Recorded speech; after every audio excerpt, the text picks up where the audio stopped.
नमस्कार दोस्तों। अ, हम 25 नंबर क्वेश्चन तक कर चुके थे, अब हम 26वें नंबर पर आ गए हैं। प्रश्न है कि शराबबंदी आंदोलन 1922 ईस्वी में किसने नेतृत्व प्रारंभ किया था? वल्लभ भाई पटेल इसका आंसर है। आप भी जानते होंगे। इसमें राजेंद्र प्रसाद के बारे में जानते होंगे कि संविधान सभा के अस्थायी अध्यक्ष थे, बाद में भारत के प्रथम राष्ट्रपति भी बने। लाला लाजपत राय को साइमन कमीशन जो आया था भारत में, उसके विरोध करने में, साइमन वापस जाओ के विरोध में पुलिस ने लाठियों से मारा और इनकी मृत्यु हो गई। और चित्तरंजन दास के बारे में आप जानते हैं, इन्होंने नेहरू जी के साथ में, नेहरू जी के पिताजी यानी कि मोतीलाल नेहरू जी के साथ में मिलकर के इन्होंने स्वराज पार्टी की स्थापना की थी। इन सब प्रश्नों पर हमारी बात हो चली है पिछले वीडियो में। अब हम यहाँ से नया शुरू करते हैं। मैंने पिछले वीडियो में एक दो प्रश्न मिस्टेक कर दिया था, बाय मिस्टेक। होता है इंसान से, मेरे से भी होता है, तो मुझे उम्मीद है कि आप उस पर बहुत गौर नहीं करेंगे। और आप लोगों ने मुझे, आप सुधी श्रोताओं और सुधी पाठकों ने मुझे लिख करके बताया, मुझे बड़ा अच्छा लगा कि चलो मेरे में भी कुछ कमियां हैं और अगर वो आप दूर कर रहे हैं तो इसके लिए बहुत तहे दिल से शुक्रिया। वो ये था प्रश्न कि मैंने फैजाबाद और चूड़ियों के शहर जिसको बोलते हैं, वो उनका नाम कुछ और था। मैंने फैजाबाद को चूड़ियों का शहर कह दिया था। चूड़ियों का शहर जिसे बोलते हैं वो शायद फिरोजाबाद है, और फैजाबाद अयोध्या को बोलते हैं। ये मैं मिस कर गया था, तो आपने इसमें मेरा ध्यान दिखाया, इसके लिए बहुत बहुत शुक्रिया। आइए अगला प्रश्न करते हैं कि भारत के विभाजन के समय भारतीय राष्ट्रीय कांग्रेस का अध्यक्ष कौन था? विभाजन के समय जो राष्ट्रीय अध्यक्ष थे वो जेबी कृपलानी थे। लेकिन एक बात आप हमेशा ध्यान रखिएगा कि मौलाना अब्दुल कलाम आजाद ये सबसे कम उम्र में बने थे और काफी लंबे समय तक ये अध्यक्ष रहे थे। जवाहरलाल नेहरू भी लगातार 2 बार बने थे, और 2 बार बनने के बाद में 36 और 37 में नेहरू जी थे, और नेहरू के बाद में 38 और 39 में 2 साल लगातार सुभाष चंद्र बोस थे। सुभाष चंद्र बोस 2 बार बने तो जरूर, लेकिन उनमें कन्फ्लिक्ट आ गया, और कन्फ्लिक्ट का नतीजा ये निकला कि उन्होंने त्यागपत्र दे दिया, और उसके बाद से वो भारत की राजनीति से निकल करके विदेशों में जाकर के भारतीय राजनीति के बारे में बात करने लग गए, और वहीं पर अंततः उनकी मृत्यु हो गई सुभाष चंद्र बोस की। जेबी कृपलानी आजादी के समय में यही थे, तो आपको ये पता होगा। और सी राजगोपालाचारी का से जुड़े हुए बहुत सारे तथ्य हैं। जैसे पहला तथ्य तो यही है कि भारत के सबसे अंतिम गवर्नर जनरल कौन रहे, तो यही रहे। भारत के प्रथम गवर्नर जनरल कौन रहे जो भारतीय थे, राजगोपालाचारी रहे। तो ये इनके बारे में जानने वाली चीजें आपको जान लेनी चाहिए। मौलाना अब्दुल कलाम आजाद के बारे में एक बात और जान लीजिए यहीं पे। मौलाना अब्दुल कलाम आजाद जो थे भारत के बंटवारे के विरोध में थे, लेकिन अंततः भारत के बंटवारे के समर्थन में उतर आए। उनका तर्क ये था कि भाई बंटवारा इसलिए करना पड़ रहा है क्योंकि खून और दंगे हो रहे हैं, इसलिए कर देना चाहिए, उन्होंने कर दिया। अगला प्रश्न कि poverty and un British rule in India किसने लिखी है? इस पुस्तक की रचना जो है वो दादा भाई नौरोजी ने लिखी है। ये आरसी दत्त नहीं लिखी है। आरसी दत्त, दादा भाई नौरोजी, बिपिन चंद्र पाल, ये सारे जो लोग थे ना, ये एक तरह से इकोनॉमिस्ट थे। ये बताते थे कि हाँ भारत में क्या सीन चल रहा है, कैसे चल रहा है, ये बताते थे। तो दादा भाई नौरोजी ने ही सबसे पहले भारत बताया था कि भारत का धन जो है लेकर के अंग्रेज चले जा रहे हैं और अंग्रेज भारत को खोखला करते जा रहे हैं। ये पहले व्यक्ति थे जो इंग्लैंड में चुनाव लड़े थे और वहां से जीते भी थे। हालांकि पहली बार हार गए थे, लेकिन बाद में जीते थे। लेबर पार्टी से चुनाव लड़े थे, पार्टी का नाम भी पूछ लेता है। और लाला लाजपत राय के बारे में तो आपको बता ही दिए, क्या ही पूछना है इनके बारे में। अगला प्रश्न है कि 1936 ईस्वी में लखनऊ में अखिल भारतीय किसान सभा का प्रथम अध्यक्ष किसे चुना गया? किसान सभा से जुड़े हुए तमाम चीजों को एक बार यही समझ लीजिए, ये बार बार आपको आएगा और बार बार आपको हर्ट करेगा। 1936 से पहले किसान सभा, जैसे यह है ना अखिल भारतीय किसान सभा, तो ये किसान सभाओं का जो सबसे पहला स्टेप शुरू हुआ वो 1920 ईस्वी में हुआ। 17 अक्टूबर 1920 ईस्वी को बाबा रामचंद्र नाम के एक व्यक्ति ने, मैं नाम लिख देता हूं, आप बार बार भूलेंगे इसलिए मैं नाम लिख दे रहा हूं। बाबा रामचंद्र नाम के एक व्यक्ति ने अवध किसान सभा की स्थापना की थी। ध्यान रखिएगा इस बात को, ये कई बार प्रश्न में पूछा गया है, इसलिए मैं लिख दे रहा हूं। अवध किसान सभा की स्थापना की थी कब? 1920 ईस्वी में। कौन व्यक्ति था? बाबा रामचंद्र था। अच्छा, उसके बाद में 1929 ईस्वी में आप चले आइए। उन्हें जो याद करने वाले बीच बीच में छोटी छोटी मैं छोड़ रहा हूं उसको, जो आपको एग्जाम है वही पूछे ना, मतलब जो महत्वपूर्ण, बहुत महत्वपूर्ण है वो बता रहा हूं। 1929 ईस्वी में फजलुल हक नाम के एक व्यक्ति थे, उनके प्रयास से कृषक प्रजा पार्टी की स्थापना हुई थी। ध्यान रखिएगा, कृषक प्रजा पार्टी की स्थापना हुई थी 1929 ईस्वी में। अच्छा, उसी साल 1929 ईस्वी में भी एक और कांड हुआ था, मतलब एक और गठन हुआ था किसानों का, वो बिहार किसान सभा का गठन हुआ था। और बिहार किसान सभा का गठन जो था वो स्वामी सहजानंद सरस्वती जी थे, उन्होंने गठित किया था। हालांकि इससे ठीक एक साल पहले 1928 ईस्वी में आंध्र प्रदेश में आंध्र प्रांतीय किसान सभा का गठन हुआ था, और वो एनजी रंगा ने उसको गठित किया था। ये एनजी रंगा 1928 ईस्वी में, याद रखिएगा कौन? आंध्र प्रांतीय किसान सभा गठन उन्होंने किया था। हालांकि इन सब के बाद में ये सारे किसान सभा तो उस समय बन ही रहे थे। अवध में बन गया था, बिहार में बन गया था स्वामी सहजानंद के तहत, और उधर क्या कहते हैं कृषक प्रजा पार्टी का गठन भी हो ही गया था। उसके बाद इन सब ने आपस में विचार करके 1936 ईस्वी में अखिल भारतीय किसान सभा का गठन किया लखनऊ में। और जब गठन हो गया तब हुआ कि भाई इसकी अध्यक्षता किसको दी जाए। तब उस समय दो बड़े कदावर नेता थे, एक तो थे स्वामी सहजानंद सरस्वती और दूसरे थे एनजी रंगा। तो हुआ कि इन्हीं में से किसी को चुना जाए। तो तय हुआ कि ऐसा करते हैं कि एक को अध्यक्ष बना देते हैं और एक को महासचिव बना देते हैं। अब इसी फार्मूले के तहत अध्यक्ष स्वामी सहजानंद सरस्वती को बनाया गया और महासचिव जो था वो एनजी रंगा जी को बनाया गया। तो ध्यान रखिएगा, इस प्रश्न का उत्तर होगा स्वामी सहजानंद सरस्वती, प्रथम अध्यक्ष इन्होंने चुना गया। अच्छा, एक बात और ध्यान रखिएगा, 1936 ईस्वी में इसकी स्थापना हुई, लखनऊ में हुई थी और इसी में पंडित नेहरू पहली बार भाग लिए थे। अच्छा, इसी सम्मेलन में यह तय हुआ कि 1 तारीख को यानी 1 सितंबर 1936 ईस्वी को किसान दिवस मनाया जाएगा इसके बाद में। और इस सम्मेलन में बड़े बड़े उस समय के कदावर नेता जो लोग थे, जैसे राम मनोहर लोहिया, स्वर्ण सिंह जोश, इंदुलाल याग्निक, जयप्रकाश नारायण, मोहनलाल गौतम, कमल सरकार, सुधीर प्रमाणिक और अहमदीन जैसे कई बड़े बड़े नेताओं ने, जो उस समय के किसान लीडर थे, वो सब भी इसमें भाग लिए थे इस किसान सभा में। अच्छा, ये किसान सभा वाले में एक बात और आप ध्यान रखिएगा, किसान सभा 1920 ईस्वी में तो अवध किसान सभा की स्थापना हुई थी बाबा रामचंद्र के द्वारा, लेकिन उससे पहले भी 2 साल पहले उत्तर प्रदेश किसान सभा का गठन हुआ था। गौरीशंकर मिश्र नाम के एक बहुत बड़े कदावर नेता थे और उनके एक दोस्त हुआ करते थे इंदु नारायण द्विवेदी। उन दोनों लोगों ने मिल करके, बाद में उससे मोतीलाल नेहरू भी जुड़ गए और मदन मोहन मालवीय भी जुड़ गए, उसका गठन हुआ था 1918 ईस्वी में। तो अगर आपसे पूछे कि पहली किसान सभा कौन थी भारत की, तो उत्तर प्रदेश किसान सभा थी, लेकिन जो संगठित रूप से जो हुई वो अवध किसान सभा निकली पहली। और एनजी रंगा जी से एक और बात जान लीजिए, जो याद रखिएगा, वो ये कि प्रथम भारतीय किसान स्कूल जो था वो एनजी रंगा जी ने गठित किया था 1938 ईस्वी में, 2 साल। क्योंकि ये जो फेज है ना, ये किसानों का फेज है। इसी फेज में आंध्र प्रांतीय रैयत, बिहार किसान सभा, उत्कल प्रांतीय सभा उड़ीसा में गठित हुआ था, मालती चौधरी जी ने गठित किया था, कृषक प्रजा पार्टी फजलुल हक ने गठित किया था, और अखिल भारतीय किसान सभा सहजानंद जी उसमें आपको बता ही दिए। तो ये सारे लोग, ये जो पूरा फेज है ना 1918 से लेकर के 1939 तक का फेज, इसमें पूरा किसानों का मामला चलता है। बहरहाल अगला प्रश्न पाइए कि 1929 ईस्वी में कांग्रेस अधिवेशन में पूर्ण स्वराज का पताका किसने उठाया था। पूर्ण स्वराज का पताका जो था, इसमें नेहरू जी ने बताया था। मैंने आपको उस वाले वीडियो में बता दिया था कि भारत में जब कांग्रेस का अधिवेशन 1929 ईस्वी में तय हुआ कि कौन बनेगा, तो यह अधिवेशन तय हुआ कि लाहौर में किया जाएगा, और लाहौर में गया, ये अधिवेशन हुआ भी। और वहीं पे दिसंबर में था, जनवरी में 26 जनवरी को अधिवेशन मनाया गया, और 26 जनवरी को स्वतंत्रता दिवस, क्योंकि स्वराज का विधेयक उसी में पारित किया गया था, इसलिए स्वराज के विधेयक के साथ साथ ही वहां पे स्वतंत्रता दिवस मनाने की घोषणा की गई, जो बाद में अभी भी वर्तमान में हमारे संविधान में गणतंत्र दिवस हम उस दिन मनाते हैं। तो ये तय हुआ था उस दिन। और पूर्ण स्वराज का पताका फहराने के बाद में 1930 में तो कोई आंदोलन हुआ नहीं, मतलब कोई बैठक हुई नहीं कांग्रेस की। तो 1930 ईस्वी में सविनय अवज्ञा आंदोलन हुआ और दांडी मार्च हुआ। लेकिन 31 में फिर से सम्मेलन हुआ, और 31 में इस बार जो सम्मेलन हुआ उसकी अध्यक्षता पटेल साहब को दी गई, और पटेल साहब ने की थी। सुभाष चंद्र बोस ने 2 बार किया था, 1938 में और 1939 में। अब आपको बताना है कि 1939 में किस शहर में हुआ था। मैं शहर का नाम बता देता हूं, आप जिस जगह पर हुआ था जगह का नाम बताइए। जबलपुर में हुआ था उस दिन ये, तो याद रखिएगा इस बात का, ठीक है। आइए अगला प्रश्न देखते हैं। अगला प्रश्न है कि निम्नलिखित में से कौन सी ईस्ट इंडिया कंपनी के सिपाहियों को विद्रोही बनाने का कारण नहीं था। देखिए, ईस्ट इंडिया के जो सिपाही थे ना, वो अधिकतर सिपाही 1857 ईस्वी के क्रांति से पहले भारतीय होते थे। अधिकतर का मतलब था 5:1 के मात्रा में, मतलब 5 भारतीय होते थे तो 1 वो होते थे। बाद में 1857 ईस्वी क्रांति के बाद में उनका अनुपात बढ़ा दिया गया। एक आयोग बनी, पील आयोग, 1857 ईस्वी के बाद में ही, और उसने सिपाहियों की भर्ती की संख्या को कम कर दिया। दिक्कत यह हुई कि बहसनेस बहुत होती थी। वो लोग एक तो धर्म फैलाते थे, तो ईसाई धर्म फैलाने के लिए कंपनी के अधिकारियों को वो प्रयास करते थे कि भाई अपना धर्म फैला लो। 1813 और 1833 के एक्ट जब आया था, तो उसके बाद में खुली छूट आ गई थी भारत में कि ईसाई धर्म को भारत में फैलाना। ईसाई धर्म का मतलब रजिस्टर्ड मान्यता मिल गया था कि ईसाई धर्म फैलाएंगे ये।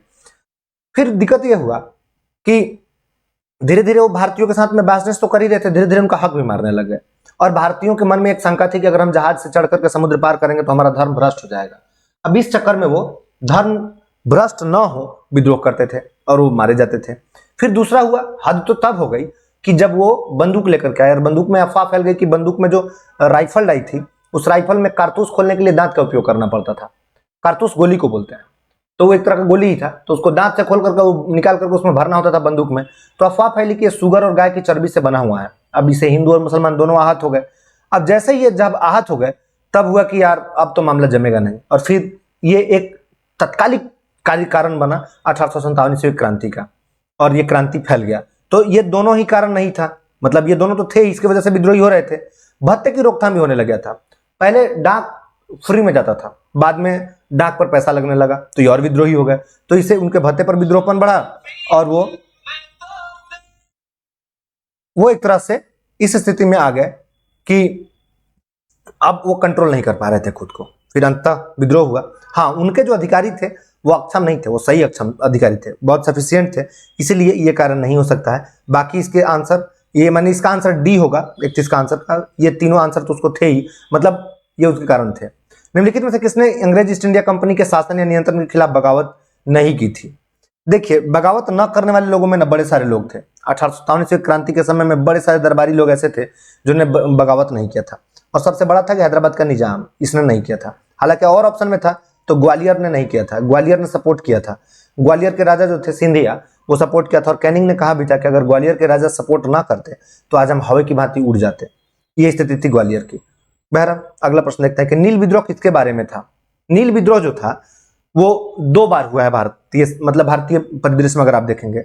एक बार तो हुआ है कि 1859-60 के आसपास में, तुरंत 1857 के क्रांति के बाद में हुआ था नील विद्रोह। उस नील विद्रोह के 2 नायक थे, एक तो दिगंबर विश्वास और एक विष्णु विश्वास। इन दोनों की वजह से हुआ था। लेकिन एक विद्रोह जो था वो 1917 ईस्वी में भी हुआ था, और वो 1917 ईस्वी में जो नील विद्रोह हुआ था उसको हम 3 कठिया विद्रोह कहते हैं, यानी 3/20, जो कि चंपारण से जुड़ा हुआ है, जिसको हम चंपारण सत्याग्रह भी कहते हैं, वो हुआ था। अच्छा, अब किसके बारे में था? प्रश्न देख लेते हैं कि रैयत नील की खेती नहीं करना चाह रहे थे, पर जबरदस्ती करवाई जा रही थी। एक इसमें आधा सच है, पूरा का पूरा सच नहीं है। ये पूरा सच इसका ऑप्शन सी होगा। क्या है ये? कि रैयत नील की खेती नहीं करना चाह रहे थे, पर उनसे एक अमान्य मूल्य पर जबरदस्ती करवाई जा रही थी। मतलब उनको एक तरह का ब्लैकमेलिंग किया जाता। होता यूं था कि उनसे कॉन्ट्रैक्ट कर लेते थे वो, और कॉन्ट्रैक्ट करके एड़े दाम में करवा लेते थे तय, पहले ही, मतलब खेती होने से पहले ही तय करवा लेते थे, और कहते थे कि अगर ये नहीं हुआ तब आपको इसके बदले में इतना कीमत देना पड़ेगा, या हम इतना लेंगे। फिर वो फसल को अनशन कह देते थे कि आपका फसल खराब हो गया है, नहीं माना जाएगा, और मजबूरी में वो लोग झेल लेते थे। तो यही था। चंपारण का भी सेम था। चंपारण में 3/20 का था कि हर 20 कट्ठा में 3 कट्ठा खेती करना अनिवार्य था। अगर आप नहीं करते तो खेत जब्त हो जाती, आपको नुकसान उठाना पड़ता, आपकी सारी जिम्मेदारी चली जाती। तो इसलिए चंपारण में भी हुआ था। अगला प्रश्न है कि 1875 ईस्वी में दक्कन के दंगों का तत्कालीन कारण क्या था? दक्कन दंगा। दक्कन दंगा के अगर जड़ में आप जाएंगे ना तो थोड़ा गहरा है। दक्कन, ये जो इलाका है दक्कन, ये पूना के आसपास का इलाका है। ये मान लीजिए आप, पूना जो है महाराष्ट्र में, उसके आसपास का इलाका है, और उसमें 2 जिला बड़ा खास था, एक तो अहमदनगर और दूसरा पूना। ये इलाका अंग्रेजों के टाइम से यहाँ पे रैयतवाड़ी कानून लागू थी पहले से। फिर हुआ यूं कि 1850, 56, 57, 58 के आसपास में यूरोप में क्रांति आ गई, औद्योगिक क्रांति आ गई। तब तक यहाँ के लोग जो थे वो खेती करते थे, कच्चे माल के उत्पादन खूब करते थे, दबा के कच्चे माल के उत्पादन करते थे। लेकिन जैसे ही वहां लागू हुआ औद्योगिक क्रांति, तो यहां कपास के निर्यात में बढ़ोतरी हो गई। अब जिससे किसान हाहाकार मच गया। अब लोग मजबूरी में देने लग गए। अब सारे किसान परेशान हो गए। फिर सारे किसानों ने मिलकर के एक तरह से घोषणा कर दिया कि अब हम खेती ही नहीं करेंगे। और उसी समय वहां पे जस्टिस रनाडे जो थे, एमजी रनाडे, उनका वर्चस्व बढ़ रहा था, और उन्होंने वहीं पे पूना सार्वजनिक सभा स्थापना किया था। तो पूना सार्वजनिक सभा सारे के सारे जो उनके लोग थे वो इन किसानों के सपोर्ट में उतर गए, और अंततः बहुत भयंकर विद्रोह हुआ। विद्रोह के बाद में निष्कर्ष निकला कि भू राजस्व अधिनियम 1867 पारित किया गया, और साथ ही पूना और बंबई के किसानों के समर्थन में आंदोलन को सार्थक बनाया गया। अंत में दक्कन उपद्रव आयोग बना। दक्कन उपद्रव आयोग जो बना, उसने दक्कन कृषक राहत अधिनियम 1879 पारित किया, और तब जाकर के किसानों को महाजनों के खिलाफ संरक्षण प्राप्त हुआ। तो ये था। उसमें कर्ज को लेकर के जो जितनी अदायगी की बात थी ना, वो सारी अदायगी सिर्फ कर्ज को लेकर के था। मतलब महाजनों के द्वारा ऊंची ब्याज दर दी गई थी, क्योंकि लोग, महाजन किसानों को देते थे पैसा खेती करने के लिए, वो लौटा बेचारा नहीं पा रहे थे क्योंकि माल ही नहीं बिक रहा था। तो ये दिक्कत आई थी।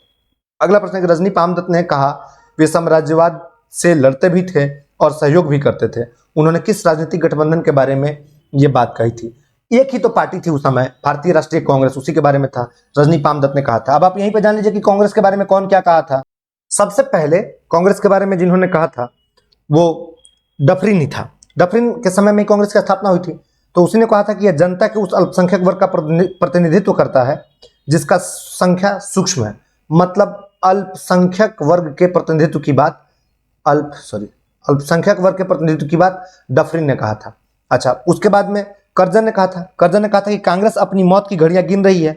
भारत में रहते हुए मेरी एक सबसे बड़ी इच्छा है कि मैं उसे शांतिपूर्वक मरने में मदद करूं। ये कांग्रेस की है। हालांकि कर्जन ने कांग्रेस को बाद में गंदी चीज भी कहा था, गंदी चीज और देशद्रोही संगठन। तो तीन चीजें कर्जन के बारे में आप याद रखिएगा। डब्ल्यू सी बनर्जी जो उसके पहले अध्यक्ष थे, अब उनकी देख लेते कि उन्होंने क्या कहा था। उन्होंने कहा था कि कांग्रेस वास्तव में डफरिन की देन थी। फिर लाला लाजपत राय, जिनकी लाठियों से पीट करके मृत्यु हो गई थी, उन्होंने कहा था कि कांग्रेस जो है वो डफरिन के दिमाग की उपज है। और उन्होंने कांग्रेस के सम्मेलनों को शिक्षित भारतीयों का राष्ट्रीय मेले की संज्ञा दी थी। कौन? लाला लाजपत राय, जो कि उसके अध्यक्ष भी रहे थे बाद में। फिर आरसी दत्त के बारे में देख लेते हैं। आरसी दत्त, रजनी पामदत्त और आरसी दत्त सब एक ही तरह के लोग थे। तो आरसी दत्त ने कहा था कि ब्रिटिश सरकार की एक पूर्व निश्चित गुप्त योजना का परिणाम था कांग्रेस। फिर तिलक के बारे में देख लेते हैं कि उन्होंने क्या कहा था। बाल गंगाधर तिलक, तो तिलक जी ने कहा था कि यदि वर्ष में हम एक बार मेढक की भांति टर्राएं तो हमें कुछ नहीं मिलेगा। ये तिलक जी ने कहा था। और बिपिन चंद्र पाल, उन्होंने कांग्रेस को याचना संस्था, और अश्विनी कुमार दत्त जो कि बिपिन चंद्र पाल के मित्र भी हुआ करते थे, उन्होंने कहा था 3 दिनों का तमाशा। हालांकि पाल ने कांग्रेस की नीति को भिखमंगे की नीति की भी संज्ञा दी थी। तो ये चीजें आप इनको याद रखिएगा। इससे ये प्रश्न अगर इसमें से एक भी पूछेंगे ना तो आपको काम में आ जाएंगे। ध्यान रखिएगा, अश्विनी दत्त ने कहा था 3 दिनों का तमाशा। तो ये है कांग्रेस के बारे में। भारतीय कम्युनिस्ट पार्टी, स्वराज पार्टी के बारे में आपको बता ही चुके हैं कि 1923 में स्थापना हुआ था। 2 लोगों ने मिलकर किया था, नेहरू जी ने। और नेहरू जी कौन? मतलब सीनियर नेहरू मतलब मोतीलाल नेहरू, और साथ में चित्तरंजन दास। और Hindustan socialist Republic association, HSRA इसको बोलते हैं। HSRA जो था वो HRA, हिंदुस्तान रिपब्लिक एसोसिएशन का बढ़ा हुआ रूप था। ये 1924 या 1928 में इसकी स्थापना हुई थी। HSRA 1928 में स्थापना हुआ था। भगत सिंह, चंद्रशेखर आजाद, सुरसेन दत्त, बहुत सारे लोगों ने मिलकर के इसकी स्थापना की थी। तो इसमें कंफ्यूज मत होइएगा। चलिए अगला प्रश्न देखते हैं कि निम्नलिखित में से कौन सा एक राष्ट्रवादी समाचार पत्र नहीं था? कौन मतलब राष्ट्रवाद के खिलाफ में बात करता था, उनका देख लेते हैं। वैसे इसका आंसर जो है वो द टाइम्स ऑफ इंडिया होगा, लेकिन बाकी के बारे में भी जान लेते हैं। द हिंदू के बारे में सबसे पहले देखते हैं। यह अंग्रेजी में आता था, द हिंदू। 1878 ईस्वी में इसकी स्थापना हुई थी, मद्रास से निकलता था। 2 लोग मिलकर के इसको छापते थे, जी सुब्रमण्यम अय्यर और साथ में वी राघवाचारी, दोनों ने मिलकर के हिंदू को शुरू किया था। यह 1889 से पहले जो था वो साप्ताहिक पत्र हुआ करता था और राष्ट्रवाद का समर्थक हुआ करता था। दूसरा बंगाली देख लेते हैं। बंगाली जो था वो सुरेंद्रनाथ बनर्जी जी उनको छापते थे और वो अंग्रेजी में आता था। तो यही लोग थे। द महारता के बारे में मुझे उतना खास ज्ञान नहीं है, तो मैं झूठ क्या बोलूं, आपको बताएंगे। अगला प्रश्न देखिए, नीचे दिए गए विकल्पों में से राष्ट्रवादी समाचार पत्र द हिंदू, केसरी, बंगाली, हिंदुस्तानी, सुधारक के संपादकों का नामों का सही संयोजन ज्ञात कीजिए। बीपीएससी ने यही प्रश्न पूछा था, एग्जैक्ट ये प्रश्न है बीपीएससी का, मुझे याद आ गया। मैं आपको लेकर के चलता हूं वहीं पे जहां पे सारे पत्र पत्रिकाएं, एक बार यहीं पे एक लाइन देख लीजिए ससरी निगाह से। इसमें आपको कुछ पत्रिकाओं के संपादकों के नाम याद रखने हैं, तो कुछ के नाम किस भाषा में छपते थे याद रखने हैं। ये वर्ष नहीं याद रखना है और प्रकाशन स्थल, ये दोनों याद नहीं रखने हैं आपको।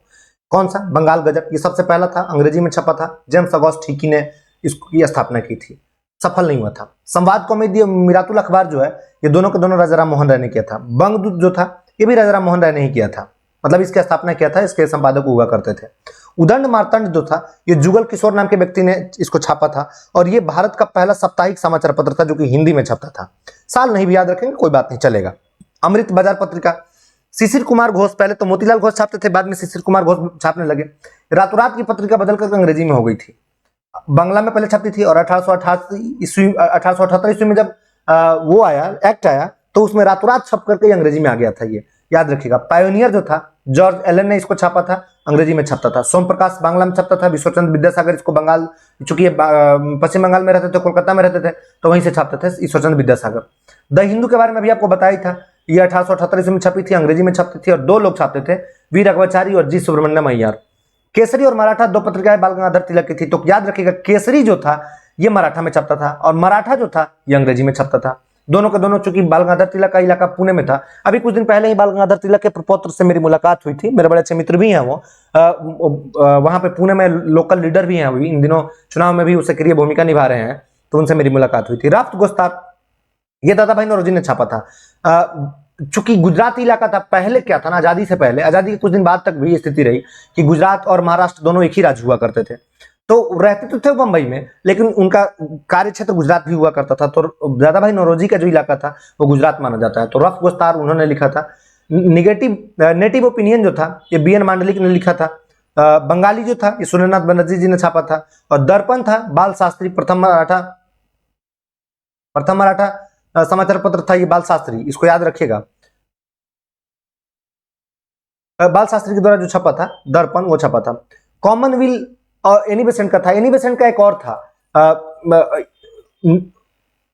जैसे यंग इंडिया जो है वो महात्मा गांधी का था, तो वैसे ही न्यू इंडिया जो हुआ वो एनी बेसेंट जी का हुआ। तो दो चीजें याद रखिएगा, कॉमनवेल्थ प्लस न्यू इंडिया। और यंग इंडिया जो था वो महात्मा गांधी जी ने छापा था। कवि वचन सुधा भारतेंदु हरिश्चंद्र ने छापा था। हालांकि भारतेंदु हरिश्चंद्र 1875 ईस्वी के बाद में नहीं रहे, उनकी मृत्यु हो गई थी। और वो हिंदी के प्रख्यात कवि हैं। इन्होंने ही लिखा था अंधों में काना राजा, या इन्होंने ही वो भी लिखा है कि टकेसर भाजी टकेसर खाजा, वो वाला इन्हीं का है ये। हरिश्चंद्र मैगजीन भी भारतेंदु ने ही लिखा है। हिंदुस्तान स्टैंडर्ड अंग्रेजी में छपता था, सच्चिदानंद सिन्हा ने इसको लिखा था। सच्चिदानंद सिन्हा वही थे जो बिहार के रहने वाले थे। हिंदी प्रदीप जो था ये बालकृष्ण भट्ट ने छापा था। यंग इंडिया अहमदाबाद में महात्मा गांधी ने लिखा था इसको 1919 ईस्वी में। और नवजीवन ये भी महात्मा गांधी ने ही लिखा था। दो भाषा में छपती थी, गुजराती और हिंदी में। भाषा ना भी याद रहे तो कोई बात नहीं है। हरिजन महात्मा गांधी की मतलब तत्वाधान में ही छपा था, अंग्रेजी, हिंदी और गुजराती तीन भाषा में। द इंडिपेंडेंट मोतीलाल नेहरू ने लिखा था, द इंडिपेंडेंट। लेकिन नेशनल हेराल्ड जब आएगा तो मोतीलाल नेहरू के बेटे जवाहरलाल नेहरू का नाम याद रखिएगा। अभी इन दिनों हेराल्ड केस चलता है, आपको ध्यान होगा।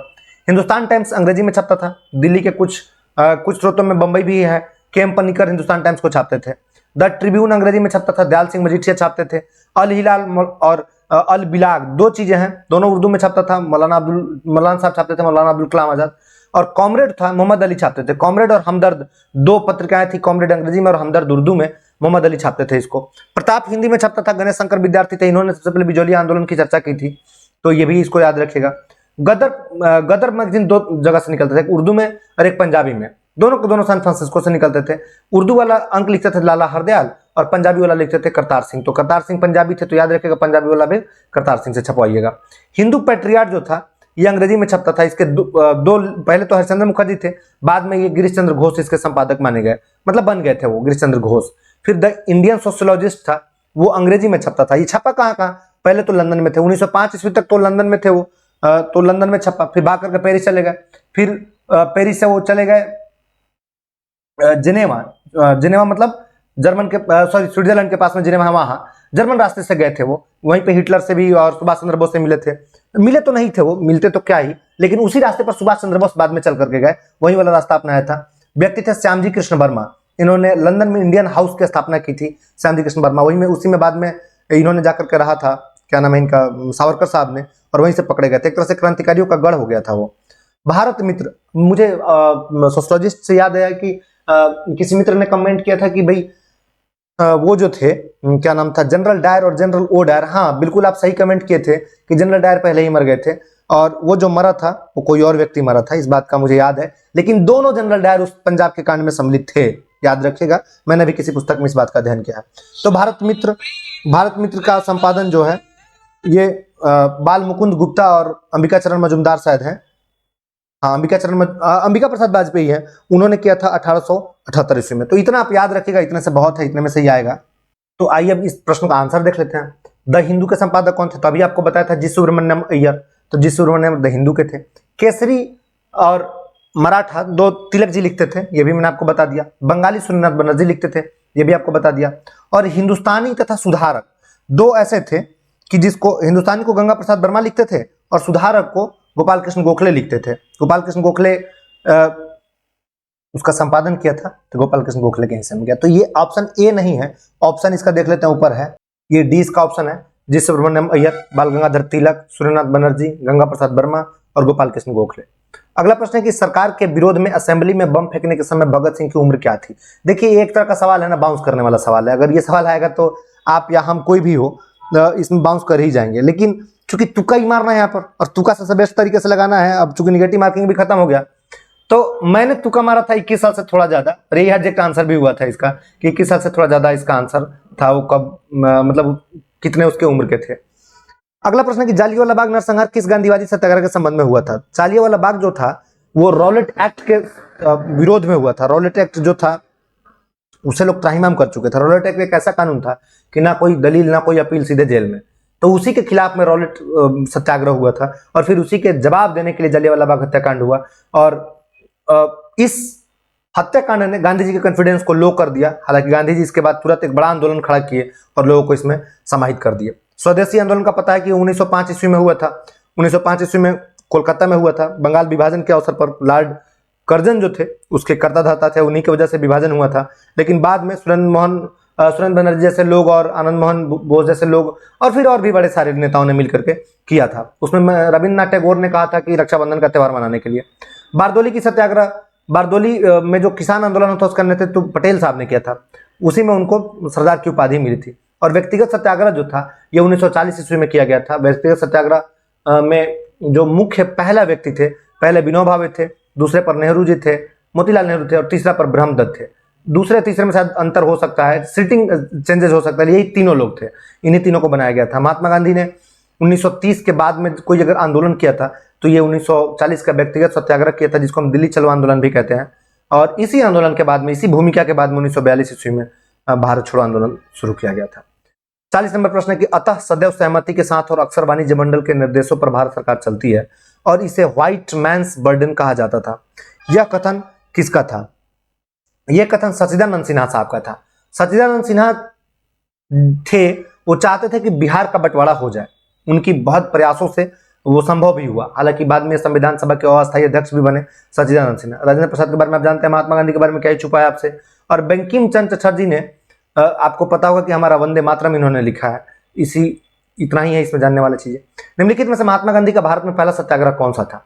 ये प्रश्न कई बार आपको बता चुके हैं, फिर से बता दे रहे हैं। चंपारण सत्याग्रह था पहला सत्याग्रह।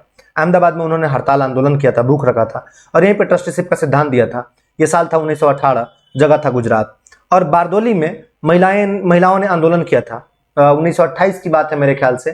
पटेल साहब इसके नेतृत्व कर रहे थे। और व्यक्तिगत सत्याग्रह का जो नेतृत्व था ये 1940 ईस्वी में किया था। अगला प्रश्न है कि इंपेरियल कैडेट कोर की स्थापना किसने की थी? इंपेरियल कैडेट कोर की जो स्थापना थी ये कर्जन ने किया था। कर्जन के हिस्से में बहुत सारे काम हैं, मैं एक एक करके कामों को गिना देता हूं। कर्जन को अंग्रेजों ने उस समय भेजा था जिस समय उनकी स्थिति लगभग डमाडोल हो चुकी थी। कर्जन जब भारत में आया तो उसने सुधारों का एक क्रम चलाया। कुछ सुधार उसने भारतीय नजर से किए और कुछ सुधार उसने इंग्लैंड के नजर से किए। सबसे पहले उसने काम किया कि 1901 ईस्वी में शिमला में शिक्षाविदों का एक सम्मेलन बुलाया और 1902 ईस्वी में थॉमस रैले की अध्यक्षता में एक विश्वविद्यालय आयोग की गठन किया। सबसे पहला काम उसका यही था। कर्जन के बारे में एक बात और जान लीजिए, उसका पूरा नाम जॉर्ज नैथानियल कर्जन था। ये वही कर्जन है जिसने पुलिस में भी सुधार किया और पुलिस में भी सुधार करने के क्रम में एंड्रयू फ्रेजर की अध्यक्षता में फ्रेजर आयोग, जो कि पुलिसों के लिए बनी थी, इसका स्थापना कर दिया। 1903 में उसने सीआईडी की स्थापना कर दी। उसी ने अकालों से बचने के लिए सर एंटनी मैकडोनल्ड नाम का एक व्यक्ति था, उसकी अध्यक्षता में एक अकाल आयोग का गठन कर दिया। और फिर किसानों की तरफ मुड़ा और किसानों की तरफ मुड़ने के बाद में उसने सबसे पहले पंजाब भूमि हस्तांतरित अधिनियम पारित किया।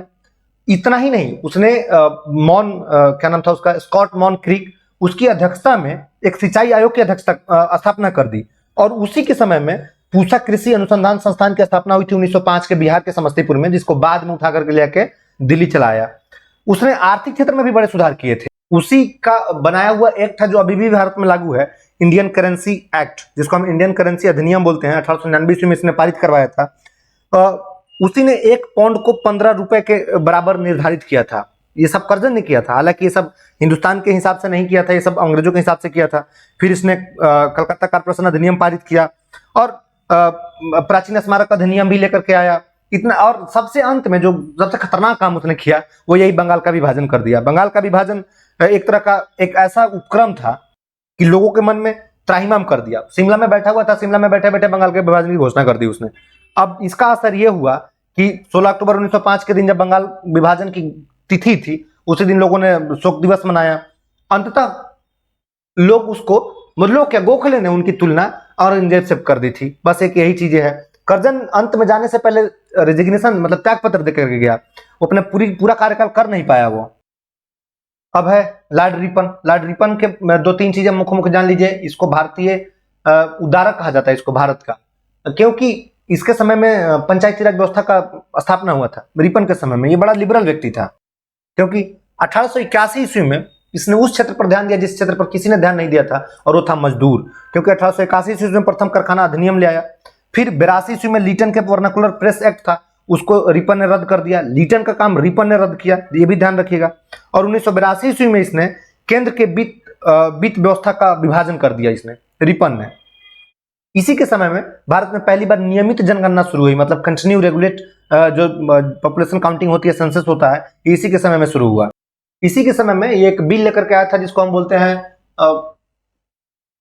Ilbert bill. इल्बर्ट बिल में यह था कि हिंदू जज भी अंग्रेज लोगों का मुकदमा सुन सकते थे, लेकिन लोग विरोध करने लगे और इस विरोध के चक्कर में वो त्याग पत्र देकर के यहाँ से लौट करके चला गया लॉर्ड रिपन।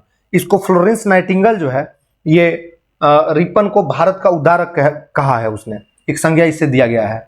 इसने हम आप जैसे सिविल सर्विस के जो प्रयासरत लोग मतलब अभ्यर्थी हैं, इसके लिए भी इसने काम किया था। क्योंकि लीटन ने एज घटा दी थी, तो इसने घटाई हुई एज को 19 से बढ़ा करके फिर से 21 कर दिया। ये काम इसने रिपन ने किया था। तो ये चीजें इसकी है। लीटन के बारे में 2 चीज जान ही गए होंगे आप। एक तो ये कि इसने एज घटाई थी ICS में, दूसरा ये प्रेस पर सेंसरशिप लगा दिया था, और ये यहूदी वायसराय था, संगीत भी, वो कविताएं भी लिखता था ये। तो ये चीजें इसमें है। लॉर्ड मिंटो 2 है, एक मिंटो 1, एक मिंटो 2। मैं सीधे मिंटो 2 बता देता हूँ। 1909 ईस्वी में मार्ले मिंटो अधिनियम इन्हीं के नाम पर आया था। मुस्लिमों को अधिकार इन्होंने ही दिया था, लॉर्ड मिंटो नहीं। आइए अगला प्रश्न देखते हैं। बंगाल विभाजन की घोषणा की गई थी, कब की गई थी? बंगाल विभाजन की घोषणा जो थी वो 19 जुलाई 1905 ईस्वी को की गई थी, लेकिन वो प्रभावी किस दिन से हुआ? वो 16 अक्टूबर से प्रभावी हुआ था। 19 जुलाई को लागू तो हो गया, लेकिन प्रभावी किस दिन हुआ? 16 अक्टूबर को हुआ था, याद रखिएगा। तो घोषणा की बात पूछेगा ना तो 19 जुलाई को याद रखिएगा। कहां से कर दिया था? शिमला से बैठे बैठे उसी ने कर दिया था, उस बेवकूफ आदमी ने। कौन? कर्जन ने। अगला कि कर्जन वाइली की हत्या के आरोप में किसे मृत्युदंड दिया गया था? कर्जन वाइली जो थे वो एक तरह से भारत सचिव हुआ करते थे, वहीं रहते थे, इंग्लैंड में ही रहते थे। तो भारत सचिव का वेतन भारत से जाता था, और इस बात को लेकर के उस समय के जो क्रांतिकारी थे क्रुद्ध हो गए थे। उनको लगता था कि यार ये तो कर कुछ नहीं रहा है, पैसे भारत से ले रहा है। तो मदन लाल ढींगड़ा जी ने उनकी हत्या कर दी थी। इनको भी वहीं दफनाया गया है जहां पे राजाराम मोहन राय जी हैं, ब्रिस्टल में। भगत सिंह की मृत्यु आपको पता है 23 जनवरी 1931 ईस्वी को हुई थी, 23 जनवरी को, 23 मार्च को। और उधम सिंह 1940 ईस्वी में मरे थे, उधम सिंह वहीं पे। मम्मनाथ के बारे में ऐसा कोई सोर्स है नहीं, ये फांसी पे चढ़े थे। हाँ, भारतीय उच्चायुक्त के पद पर किस अधिनियम से सृजन हुआ था? भारतीय उच्चायुक्त का पद जो था ये भारत सरकार अधिनियम 1919 ईस्वी से शुरू किया गया था, और इस समय से एक उच्चायुक्त भारत में रहने लगे थे, तो ये एक्ट आया था। 1909 के एक्ट को मार्ले मिंटो एक्ट कहते हैं। इसमें मुस्लिमों को हक मिला था, और इसी समय में इसी रिकमेंडेशन के पहले मुस्लिम लीग जो थी उसकी स्थापना हुई थी। शिमला में जाकर के वो लोग मिले थे और मिंटो से, और मिंटो ने कह दिया था कि ठीक है आप मुस्लिम लीग बना लीजिए और हम आपको मुस्लिमों का प्राइवेट वोट का अधिकार दे देंगे। फिर इनको वोट का अधिकार मिल गया था। तो ये 1909 का एक्ट था। 1935 का एक्ट पूर्णतः लागू नहीं हुआ, लेकिन भारतीय संविधान में अभी भी वर्तमान में पूरा का पूरा लागू है ये 1935 का एक्ट। 1919 के एक्ट को मॉन्टेगू चेम्सफोर्ड एक्ट भी कहते हैं, मॉन्टेगू चेम्सफोर्ड सुधार भी बोलते हैं उसको। भारतीय स्वतंत्रता अधिनियम जो है 1947 ईस्वी में, इसमें 2 ही लाइन लिखा हुआ है कि हम भारत को आजाद कर रहे हैं और अब सब निर्णय भारत अपने तरीके से ले सकता है। तो ये 1947 का एक्ट है, इसमें कोई बहुत दम है नहीं। प्रश्न है कि महात्मा गांधी ने भारतीय राष्ट्रीय कांग्रेस के किस अधिवेशन की अध्यक्षता की थी? मैंने आपको पिछले ही वीडियो में यह बता दिया था कि महात्मा गांधी ने किस अधिवेशन की बैठक की थी। 1922 ईस्वी में जब बहुत मामला बिगड़ गया और चोरा चोरी जैसा कांड हो गया, तब गांधी जी चले गए जेल, और जेल जाने के बाद में वो उनको सजा हो गई 66 साल की। सजा होने के बाद में जेल में ही रहने लगे, बहुत सलीके से रहते थे। चूंकि अंग्रेजों से उनका संबंध तब तक बहुत अच्छा ही था, तो अंग्रेजों ने उनको गुडविल के आधार पर, और चूंकि जेल में उन्होंने कोई वो नहीं कि वहीं पे प्रवचन गीता करते थे, लोग सुनते थे, तो गुडविल के आधार पर उनका एज माफ कर दिया गया, मतलब उनका जो सजा थी उसको माफ कर दिया गया और उनको छोड़ दिया गया। 1924 ईस्वी में निकले और सीधे वो बेलगांव पहुंच गए। बेलगांव कर्नाटक का एक जगह है, वहीं पर कांग्रेस का अधिवेशन होने वाला था। उसी अधिवेशन में गांधी जी पहुंचे, और गांधी जी का मतलब कांग्रेस का 39वां अधिवेशन था, और 39वां अधिवेशन में पहुंचे और उनकी अध्यक्षता उन्होंने की, कांग्रेस की, बेलगांव में। यहीं पे कांग्रेस कार्यकारिणी में स्वराजवादियों का बहुमत था, इसी अधिवेशन में। अब हम देख लेते हैं कि अभी किस साल में कौन कौन था। 1922 का अधिवेशन जो है ये गया में हुआ था, बिहार के गया में। चित्तरंजन दास जी ने इसकी अध्यक्षता की थी। इसके पहले 1921 ईस्वी में हकीम अजमल खां जो थे वो कांग्रेस के अध्यक्ष बने थे। बनना था चित्तरंजन दास को, लेकिन चित्तरंजन दास जेल में थे, तो जेल में जब थे तब उनके एवज में हकीम अजमल खां को बनाया गया कार्यकारी अध्यक्ष अहमदाबाद में, और उन्होंने चित्तरंजन दास के बिहाफ पर भाषण दिया था। 1928 का अधिवेशन देख लेते हैं। 1928 का जो अधिवेशन है 43वां अधिवेशन है 1928 ईस्वी में, मोतीलाल नेहरू ने इसकी अध्यक्षता की थी कलकत्ता में।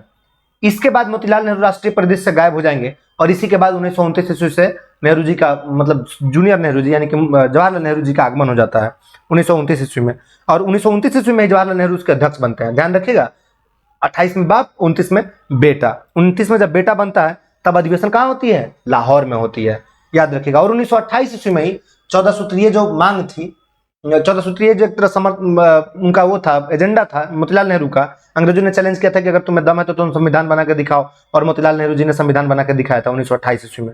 14 सूत्रीय था वो। 1930 का देख लीजिए, 1930 में कोई वो नहीं हुआ था, बैठक नहीं हुई थी। क्यों? क्योंकि इसी साल सविनय अवज्ञा आंदोलन और दांडी मार्च हो रहा था, इसलिए नहीं हुआ था। तो कांग्रेस के ये अधिवेशन है, इनको याद रखिएगा। प्रश्न है कि इनमें से कौन कैबिनेट मिशन के सदस्य नहीं थे? कैबिनेट मिशन में 3 लोग थे, स्टैफोर्ड क्रिप्स, पैंथिंग लॉरेंस और एबी अलेक्जेंडर। स्टैफोर्ड क्रिप्स वही थे जो क्रिप्स मिशन में एक बार आए थे। वेबल उसमें नहीं थे, वेबल वायसराय हुआ करते थे। वेबल एक तरह से सेकंड लास्ट वायसराय बने भारत के, और उसके बाद में माउंटबेटन जी आ गए। नाउ और नेवर पैम्पलेट किसने लिखा था? नाउ और नेवर पैम्पलेट जो था वो चौधरी रहमत अली विद्यार्थी हुआ करते थे, इन्होंने लिखा था, ये और इनके दोस्तों ने। मोहम्मद अली जिन्ना ने नहीं लिखा था। मोहम्मद अली जिन्ना कांग्रेस के 1916 ईस्वी के बाद में मुस्लिम लीग का जब एक तरफ से झुकाव हो जाता है, और जब वो तब तक वो राष्ट्रीयवादी हुआ करते थे मोहम्मद अली जिन्ना, लेकिन उसके बाद में पलट गए। मोहम्मद इकबाल का भी सेम ही सीन था, पहले तो सारे जहां से अच्छा हिंदुस्तान लिखे, फिर बाद में उन्होंने सारे जहां से अच्छा पाकिस्तान हमारा, इन्होंने लिखा था। खफी खां कुछ नहीं है, ये छोड़िए, इनको जाने। चलिए आगे देखते हैं। अगला प्रश्न है कि सती प्रथा को गैर कानूनी किसने घोषित किया था? विलियम बेंटिक ने किया था, रूल 17 बना करके 1929 ईस्वी में। सती प्रथा का मैंने बता दिया था क्यों किया था इन्होंने। कर्जन के बारे में जो जानते हैं वो यही जानना चाहिए आपको भी कि कर्जन ने कांग्रेस के बारे में क्या कहा था। कांग्रेस के बारे में कहा था कि मेरी इच्छा है कि मेरे सामने में ये गिर जाए, लड़खड़ा करके गिर के मर जाइए। कांग्रेस के बारे में कहा था। बंगाल विभाजन कराया था और बहुत सारे एक्ट लेकर के आए थे, रेलवे कमीशन और कौन कौन से कमीशन, बहुत सारे कमीशन जो भी मैंने बताए थे वो सारे इसमें लेकर के आए थे। कांडवाली 1793 ईस्वी में इसने अस्थायी बंदोबस्ती लागू किया था कांडवाली समय में। और वारेन हेस्टिंगस एक तरह से अंग्रेजों का पांव जमाने वाले व्यक्ति हैं, जो भारत में अंग्रेजों का पांव जमाते हैं ये। अगला प्रश्न है कि मुसलमान यदि खुश और संतुष्ट हैं तो भारत में ब्रिटिश शक्ति का महत्तम बचाव होगा, यह किसने कहा है? यह कहने वाला कोई बहुत बड़ा व्यक्ति नहीं है, बल्कि ये हंटर है। हंटर कमीशन बना था। ये चूंकि चाहते थे ये लोग कि मुसलमानों को भारत में और हिंदुओं को आपस में लड़ा दे, एक तरह से फूट डालो और राज करो की नीति वाली जो पॉलिसी थी ना, उसी में सब कुछ ये हुआ था। लॉर्ड लिटन के बारे में आप जानते हैं, वायसराय थे ये। ओवन मेरेडिथ का नाम हुआ करता था लॉर्ड लिटन का। तो बहरहाल हम हिस्ट्री के 50 प्रश्न नहीं रहने देते हैं, हम लगभग 60 प्रश्न 70 प्रश्न और हिस्ट्री के, मॉडर्न हिस्ट्री के, और 40 प्रश्न मिडाइवल हिस्ट्री और एंशिएंट हिस्ट्री की चर्चा करेंगे आखिर में। अभी हम थोड़ा चलते हैं लौट करके पॉलिटी की तरफ में, हम पॉलिटी की चर्चा कर लेते हैं। तो पॉलिटी का पहला प्रश्न है कि भारतीय संविधान के अनुच्छेद 371 यहाँ के अंतर्गत देश के किस क्षेत्र हेतु विशेष प्रावधान किए गए हैं? देखिए 371 जो है ना, ये बहुत बड़ा एक्ट है, बहुत बड़ा एक तरह से अनुच्छेद है। इसमें कई सारों का प्रावधान किया गया है, ए बी सी क ख ग घ करके। आइए हम सबका एक बार देख लेते हैं, आपको जिससे पूछे उसमें आप कंफर्म होते रहिएगा। देखिए 371 जो है वो महाराष्ट्र और गुजरात का है, सिंपल 371। 370 के बारे में आप जानते ही होंगे कि जम्मू कश्मीर का मामला उलझा हुआ है उसमें, तो 371 का आप सीधे देख लेते हैं कि महाराष्ट्र और गुजरात है। 371 क में नागालैंड है, जस्ट अपोजिट। देखिए महाराष्ट्र और गुजरात की साइड में, भारत के पश्चिमी साइड में है, और नागालैंड किस में है? बिल्कुल पूर्वी साइड में है, वहां चले जाइए। 371 क में नागालैंड है। अगर भारत का मैप होगा आपके सामने में तो ध्यान दीजिएगा मैप पर, तब देखिएगा कैसे कैसे याद हो जाएगा 2 मिनट में। 371 ख है असम में है, 371 ग है मणिपुर में है, 371 घ है आंध्र प्रदेश और तेलंगाना में। देखिए अभी नीचे चला गया, क्योंकि ये इसलिए हुआ है ना कि कब कौन राज्य बना है, जो राज्य जैसे बनता गया है ना उसको उस आर्टिकल में रखा जाता गया है। 300 घ में आंध्र प्रदेश तथा तेलंगाना है। 371 च में अगर आप गौर करेंगे तो ये ऊपर में ही था। 371 च में जो है वो सिक्किम को रखा गया है, और 371 अंग में आंध्र प्रदेश को रखा गया है। अब आइए च के बाद में 371 छ में किसको रखा गया है? 371 छ में अभी आपको बताया था मिजोरम को रखा गया है। 371 ज में अरुणाचल प्रदेश है।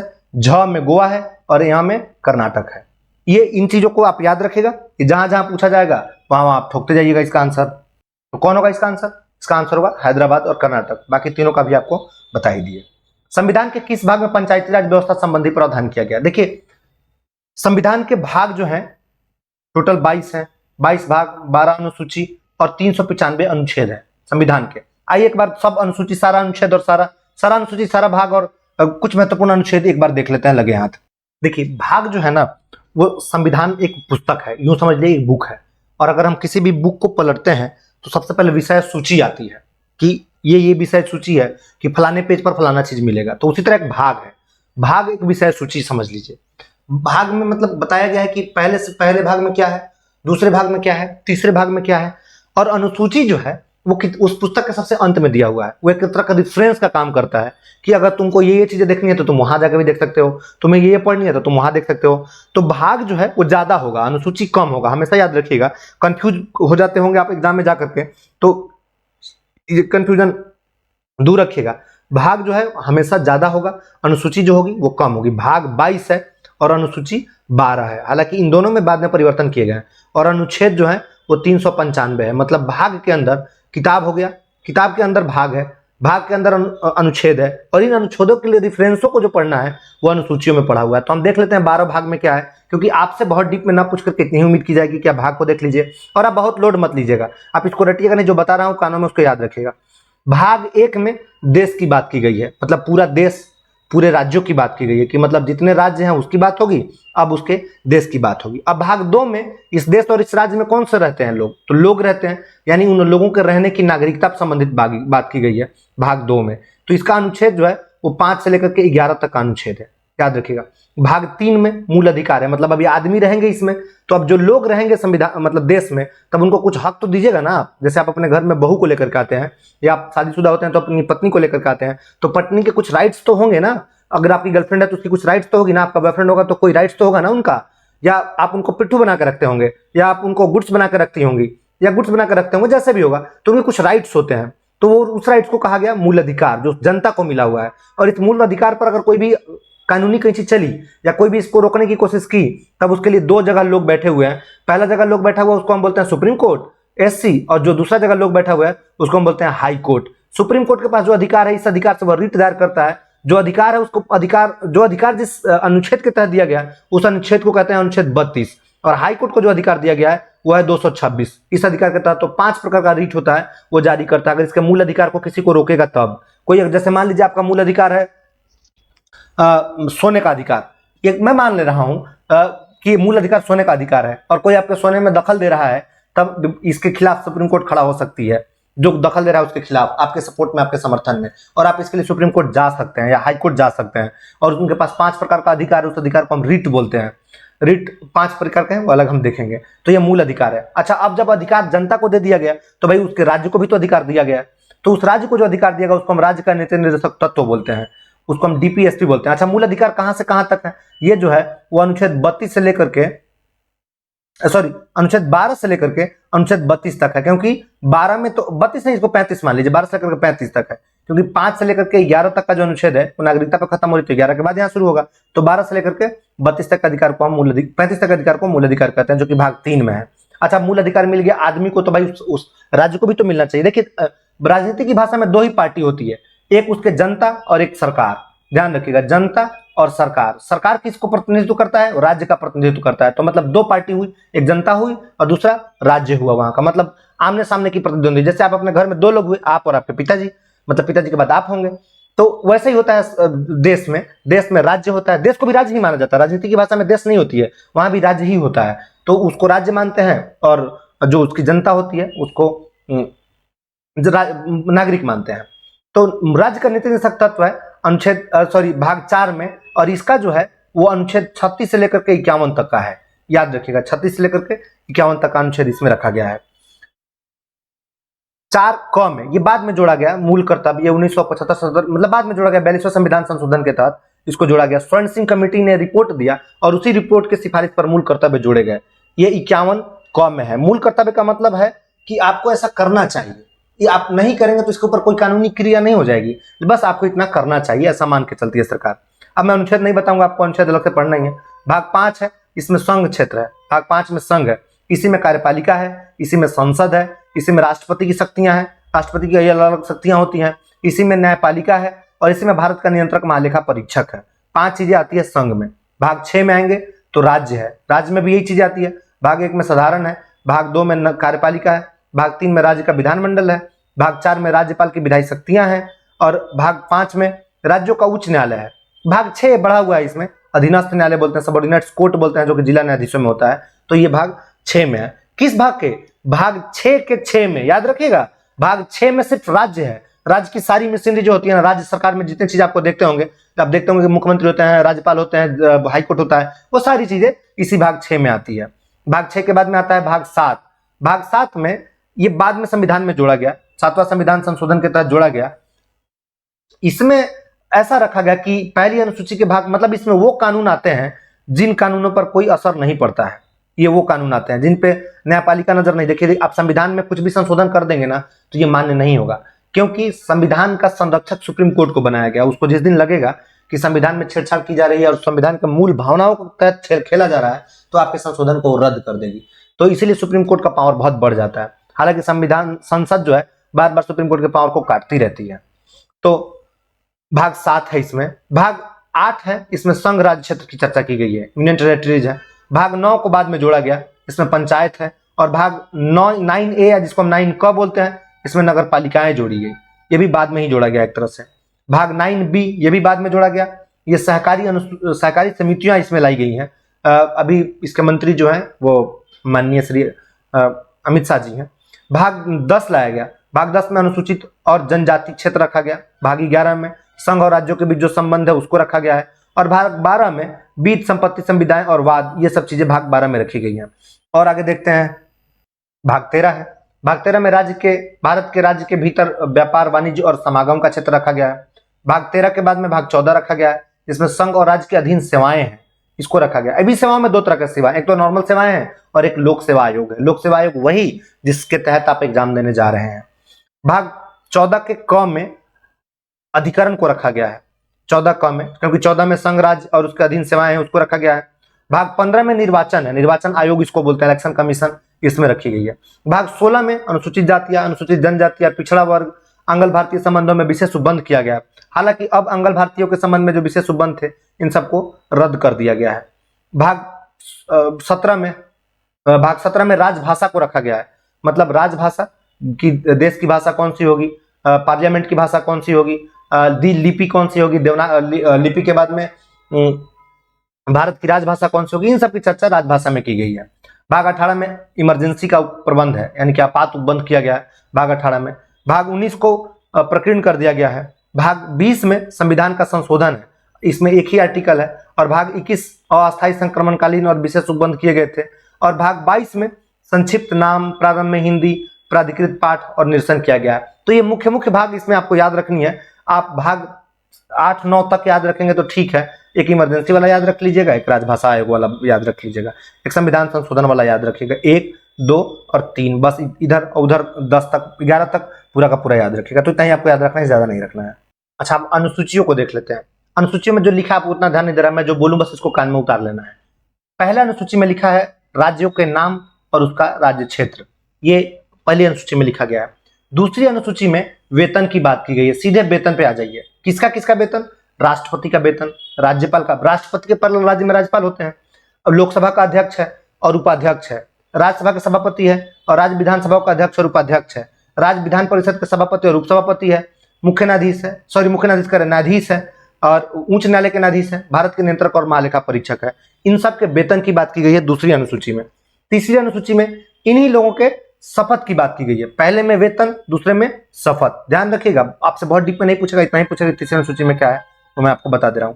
चौथी अनुसूची में आएंगे तो संघ और राज्य क्षेत्र के लिए राज्यसभा में स्थानों का सीट बताया गया है कि किस राज्य का राज्यसभा में कितना सीट होगा, उसकी चर्चा जो है वो चौथी अनुसूची में की गई है। और पांचवी अनुसूची में अनुसूचित क्षेत्रों और अनुसूचित जनजातियों के प्रशासन तथा नियंत्रण से जुड़े प्रावधान किए गए हैं। पांचवी अनुसूची में मतलब SC और ST जो इलाके हैं उनके प्रशासन और उसके नियंत्रण से जुड़े प्रावधान पांचवी में किया गया है।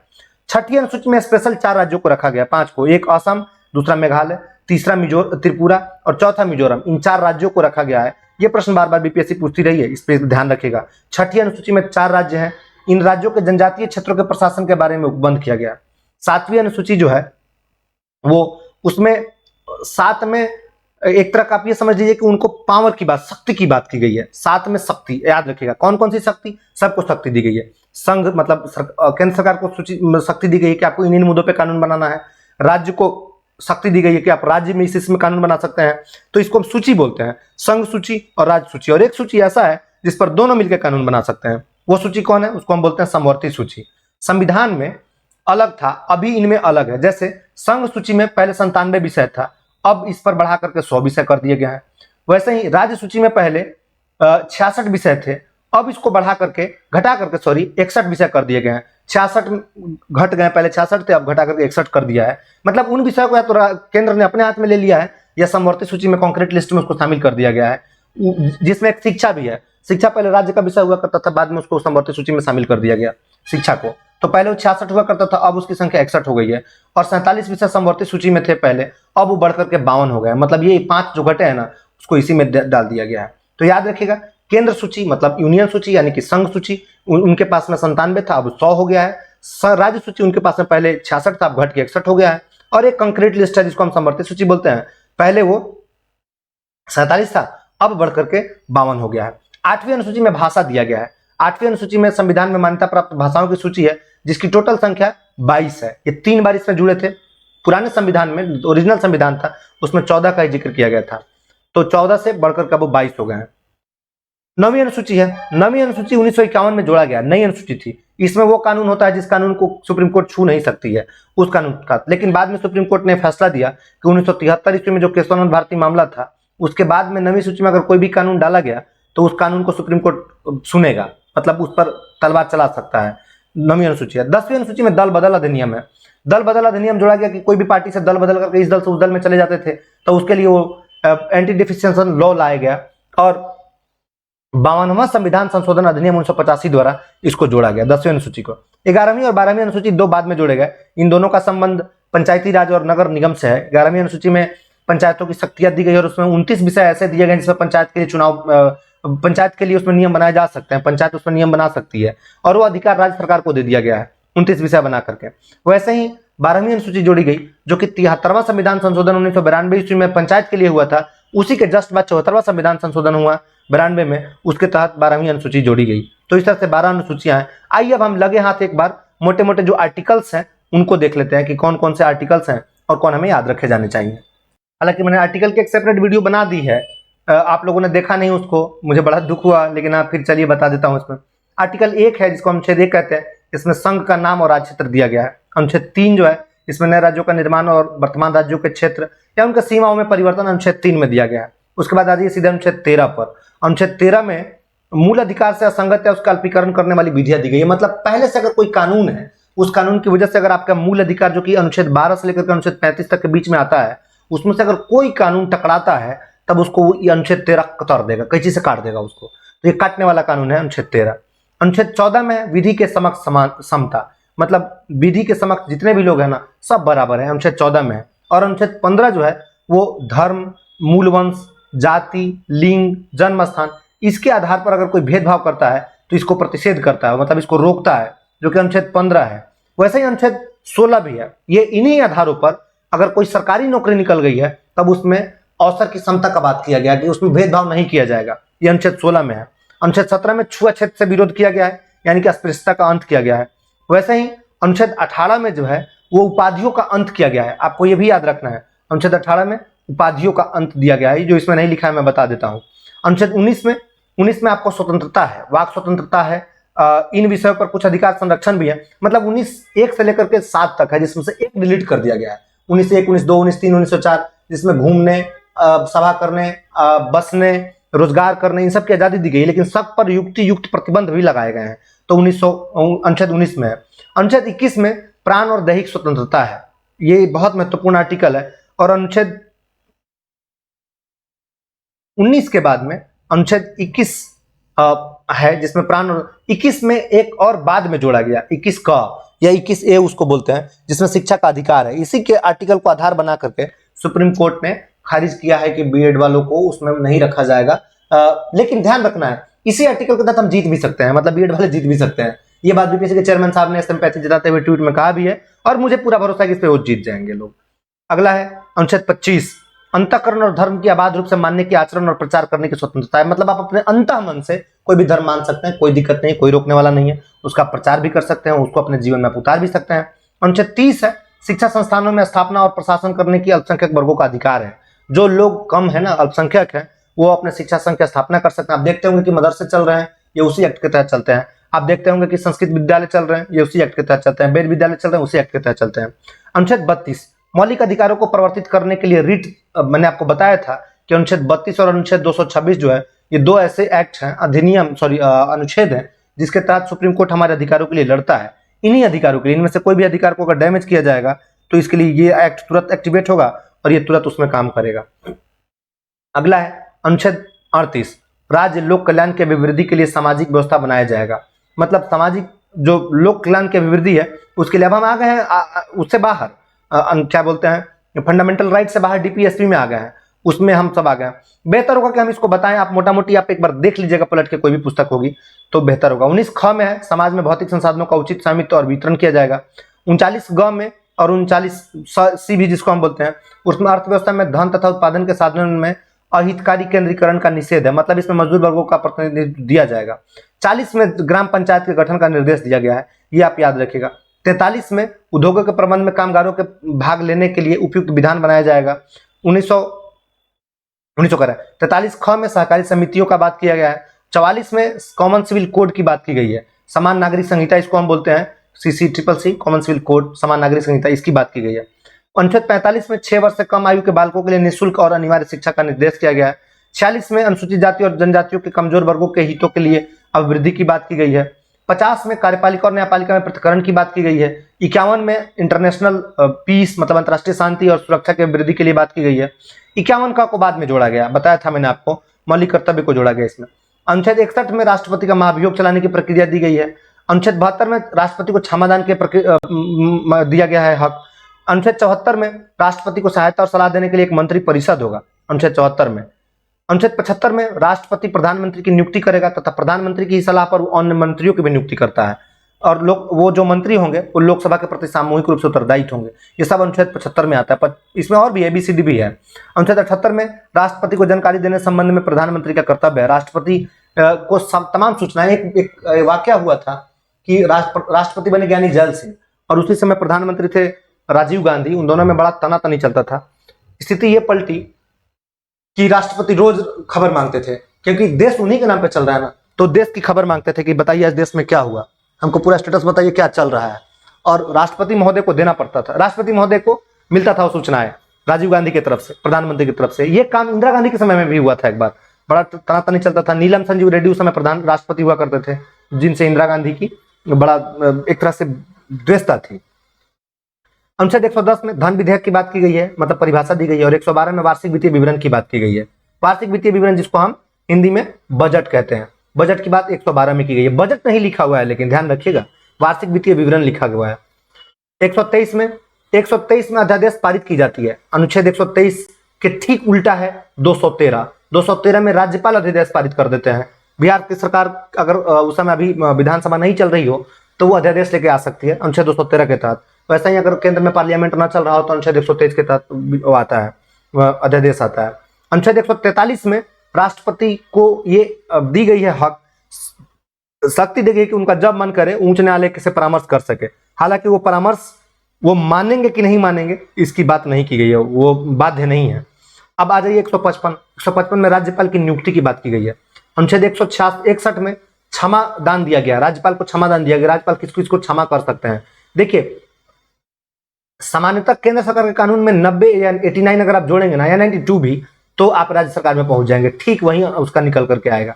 तो कहीं अगर आप राज्य सरकार तक याद कर लिए हो तो उसमें 90 घटा कर केंद्र सरकार में कूद जाइए, और केंद्र सरकार वाला अगर आप याद कर लिए हो तो राज्य सरकार में कूद जाइए।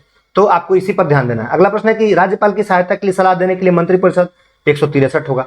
167 में राज्यपाल को जानकारी देने के लिए मुख्यमंत्री का कर्तव्य होगा। जैसे राज्य में केंद्र का मामला, केंद्र में जैसे चल रहा था कि प्रधानमंत्री राष्ट्रपति को हर सूचना देंगे, वैसे ही राज्य में भी ये मामला होता है। राज्य में भी राज्यपाल को तमाम सूचनाएं दी जाती है।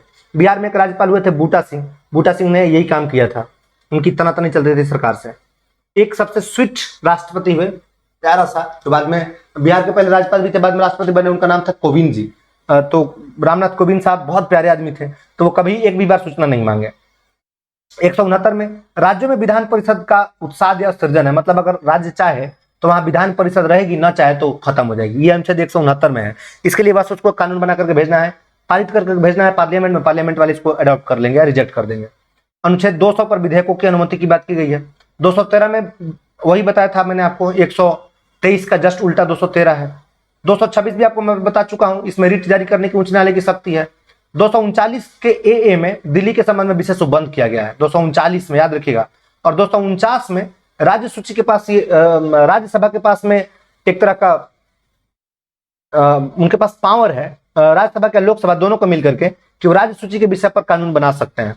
मतलब जिस समय विधान परिषद भंग होगी, उस समय विधानसभा भंग होगी, उस समय उसका कानून बना सकते हैं संसद, वो आर्टिकल 249 के तहत आता है।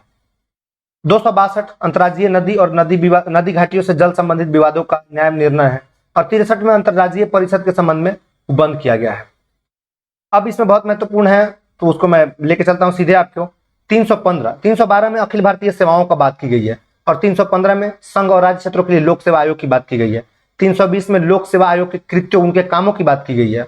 323 क में प्रशासनिक प्राधिकरण है। 324 महत्वपूर्ण है, इनको खूब रट जाइएगा। निर्वाचन के अधीक्षण, निर्देशन और नियंत्रण के निर्वाचन आयोग के निहित होना है। अनुच्छेद 330 में अनुसूचित जाति और अनुसूचित जनजातियों के लिए स्थानों का आरक्षण है। कहाँ? लोकसभा में। वैसे ही अनुच्छेद 335 में सेवाओं और पदों के लिए अनुसूचित जाति और जनजातियों के दावों की बात की गई है। अनुच्छेद 338 में राष्ट्रीय अनुसूचित जाति आयोग, और इसी में क लगा दीजिए तो अनुसूचित जनजाति आयोग, मतलब एक एससी कमीशन की बात कर रहा है और एक एसटी कमीशन की बात कर रहा है। 338 एससी कमीशन की बात कर रहा है और 338 एसटी कमीशन की बात कर रहा है। और 340 ये पिछड़े वर्गों की दशाओं के लिए यानी कि ओबीसी कमीशन की बात कर रहा है। 340 इसको याद रखिएगा। 350 प्राथमिक स्तर पर मातृभाषा में शिक्षा की सुविधा है, मतलब प्राइमरी लेवल पर आपके बच्चों को मातृभाषा में पढ़ाया जाएगा। यह अनुच्छेद 350 को आपको हक देता है। कुछ और है, जैसे 352 में देखिए, इसमें आपातकाल की घोषणा है, जिसको हम राष्ट्रीय आपातकाल कहते हैं। 356 में राज्यों में संवैधानिक तंत्र अगर विफल हो जाए, उस स्थिति में वहां इमरजेंसी लगाई जाती है। 360 में वित्तीय आपातकाल की घोषणा है, यानी 356 को आप राष्ट्रपति शासन भी कह सकते हैं, एक तरह से एक लहजे में वही मानी जाएगी। अगला है कि 365 में क्या है, संघ द्वारा निर्देश का अनुपालन करने में या उनके प्रभावी करने में जो असफलता का प्रभाव है, इसके लिए ये अनुच्छेद है। और अनुच्छेद 368 में संविधान के संशोधन की बात की गई है। तो कुल मिलाकर के महत्वपूर्ण संशोधन अनुच्छेद जो है वो यही है। आइए अब अगले प्रश्न पर चलते हैं। कह रहा भारतीय संघात्मक व्यवस्था में तृतीय तल कब जोड़ा गया? तृतीय तल का मतलब है कि थर्ड लेयर कब जोड़ा गया। थर्ड लेयर का मतलब है कि तीसरी सरकार कब जुड़ी। आपको पता है कि 24 अप्रैल 1992 ईस्वी को भारत के संविधान का संशोधन हुआ, जिस संविधान संशोधन को हम 73वां संविधान संशोधन कहते हैं। 73rd संशोधन के तहत हम भारत में पंचायती राज व्यवस्था को कानूनी रूप से लागू किए और संविधान में आर्टिकल आया अनुच्छेद 243 से लेकर के अनुच्छेद 243 ओ तक 16 आर्टिकल इसमें लेकर के आए गए। वो साल था 1992। इस पंचायती राज व्यवस्था को लागू करने के लिए कई कमेटियां बनी थी, जिसमें बलवंत राय मेहता कमेटी सबसे पहली है और एमएल सिंघवी कमेटी सबसे अंतिम है। बलवंत राय मेहता कमेटी की सिफारिश पर ही पंचायती राज में त्रिस्तरीय शासन व्यवस्था लागू किया गया और कानूनी अमलीजामा एमएल सिंघवी कमेटी के आधार पर निर्धारित किया गया। पहली बार पंचायती राज की जो धारणा थी वो 2 अक्टूबर 1959 ईस्वी को नेहरू जी ने राजस्थान के नागौर जिले में जाकर के उद्घाटन करके इसको साबित किया था। और पहला अपनाने वाला 2 राज्य थे, पहला में खुद राजस्थान तो था ही था, दूसरा में आंध्र प्रदेश भी था। रहेगा इतना याद आपको। चलिए अगला प्रश्न, निम्नलिखित में से कौन सा संविधान के अनुच्छेद 3 के तहत संसद के एक नए कानून द्वारा संभव नहीं है? संसद मतलब अनुच्छेद 3 में क्या क्या नहीं कर सकती है? इसमें नए राज्यों का प्रवेश वो नहीं कर सकती है, बाकी वो तमाम काम कर सकती है। जैसे नए राज्यों का गठन कर देगा, राज्यों के क्षेत्र में परिवर्तन कर देगा। नए राज्यों का गठन मतलब है कि एक ही राज्य को तोड़ करके दूसरा राज्य बना देगा। और नए राज्यों का प्रवेश का मतलब है कि दूसरा किसी देश, नेपाल को भारत का अंग बना ले, पाकिस्तान को फिर से भारत का अंग बना ही लेगा, उस पर क्या बड़ी बात है। बांग्लादेश को भारत का अंग बना ले, किसी दूसरे देश को बना ले भारत का अंग, तो वो नए राज्यों का प्रवेश हुआ, ये नहीं कर सकता। बाकी ये तीनों काम कर सकता है, नाम बदल देगा, तोड़ देगा, मोड़ देगा, कुछ भी कर देगा, तो ये कर सकता है। अगला प्रश्न, पंचायतों के लिए कराए जाने वाले सभी निर्वाचन के संचालन का अधीक्षण, निर्देशन और नियंत्रण निहित होता है किसके द्वारा निहित होता है? देखिए, पंचायत के लिए जो चुनाव होते हैं ना, वो चुनाव आयोग नहीं कराता है, वो राज्य निर्वाचन आयोग उसका चुनाव कराता है। और राज्य निर्वाचन आयोग की स्थापना कौन करता है? राज्य निर्वाचन आयोग की स्थापना करता है राज्य सरकार। राज्य सरकार का काम है वो राज्य निर्वाचन, और उसके जो अंग होते हैं और हर जिले के कलेक्टर होते हैं, उसको हम जिला पदाधिकारी भी बोलते हैं, तो ये उनके अंग होते हैं। तो ध्यान रखिएगा इन बातों का कि पंचायत चुनाव वो नहीं कराएगा, लेकिन विधायक का चुनाव निर्वाचन आयोग, इलेक्शन कमीशन ऑफ इंडिया कराता है। करा भारतीय संविधान का कौन सा अनुच्छेद केंद्रीय सतर्कता आयोग की व्यवस्था करता है? केंद्रीय सतर्कता आयोग की व्यवस्था इसमें से कोई नहीं करता है। केंद्रीय सतर्कता आयोग सीबीसी इसको बोलते हैं, सेंट्रल विजिलेंस कमीशन, ये किसी भी कीमत पर एक्ट अधिनियम के तहत नहीं, मतलब अधिनियम के तहत है, वो किसी अनुच्छेद के तहत नहीं है। अनुच्छेद के तहत कौन कौन सा है? जैसे अनुच्छेद 280 है, इसके तहत वित्त आयोग का गठन किया गया है। अनुच्छेद 268 और 276 है, ये 268 है, इसमें करारोपण की बात की गई है, मतलब केंद्र सरकार द्वारा कर लगाया जाएगा, लेकिन राज्य उसको कलेक्ट करेंगे, मतलब एकत्र करेंगे और विनियोजित किया जाएगा, ये राज्यों के द्वारा होगा। वैसे अनुच्छेद 276 है, इसमें भी एक तरह से कर की ही बात की गई है, लेकिन वो हक राज्यों को दिया गया कि वो अपने नगर पालिका नगर निगमों पर एक तरह का करारोपण करे, तो ये उसका हक दिया गया है। तो इसमें बहुत डिटेल में जाने की जरूरत नहीं है। आइए अगला प्रश्न देखते हैं कि अनुच्छेद प्रश्न 7 क्या कहता है। अगला प्रश्न है कि संसद सदस्य संख्या के आधार पर भारतीय संसद की सबसे बड़ी समिति कौन है? देखिए, संसद में जो समितियां होती है ना, वो दो टाइप की होती है। पहली तो होती है अस्थायी समिति और दूसरी होती है एडहॉक समिति, जिसे हम तदर्थ समिति कहते हैं। अब इन अस्थायी समितियों में भी अलग अलग विषयों पर अलग अलग समितियां बनती है, जिसमें जो सबसे महत्वपूर्ण समिति है वो वित्तीय समिति मानी जाती है। अब वित्तीय समिति में भी 3 समितियां होती हैं। कौन कौन? एक तो लोक लेखा समिति, दूसरा प्राक्कलन जिसे हम एस्टिमेट कमेटी भी कहते हैं ये, और तीसरा लोक उपक्रम समिति होती है। तीनों ये। अब हम एक एक करके इन तीनों का मुख्य देख लेते हैं कि इसका अध्यक्ष कौन होता है, ये कौन चुना जाता है, कहां से चुना जाता है, सबसे बड़ा कौन होता है, ऐसे ही पता चल जाएगा। अब इसमें प्राक्कलन समिति का पहले देख लीजिए। प्राक्कलन समिति में 30 सदस्य होते हैं और ये सारे के सारे एस्टिमेट करने वाले लोग लोकसभा के ही होते हैं। तो स्वाभाविक सी बात है कि जब लोकसभा का होंगे तो अध्यक्ष उधर से चुना जाएगा, उसमें से चुना जाएगा। सामान्य तौर पर एक परंपरा रही है कि इसका जो अध्यक्ष होगा वो विपक्षी दल का होगा।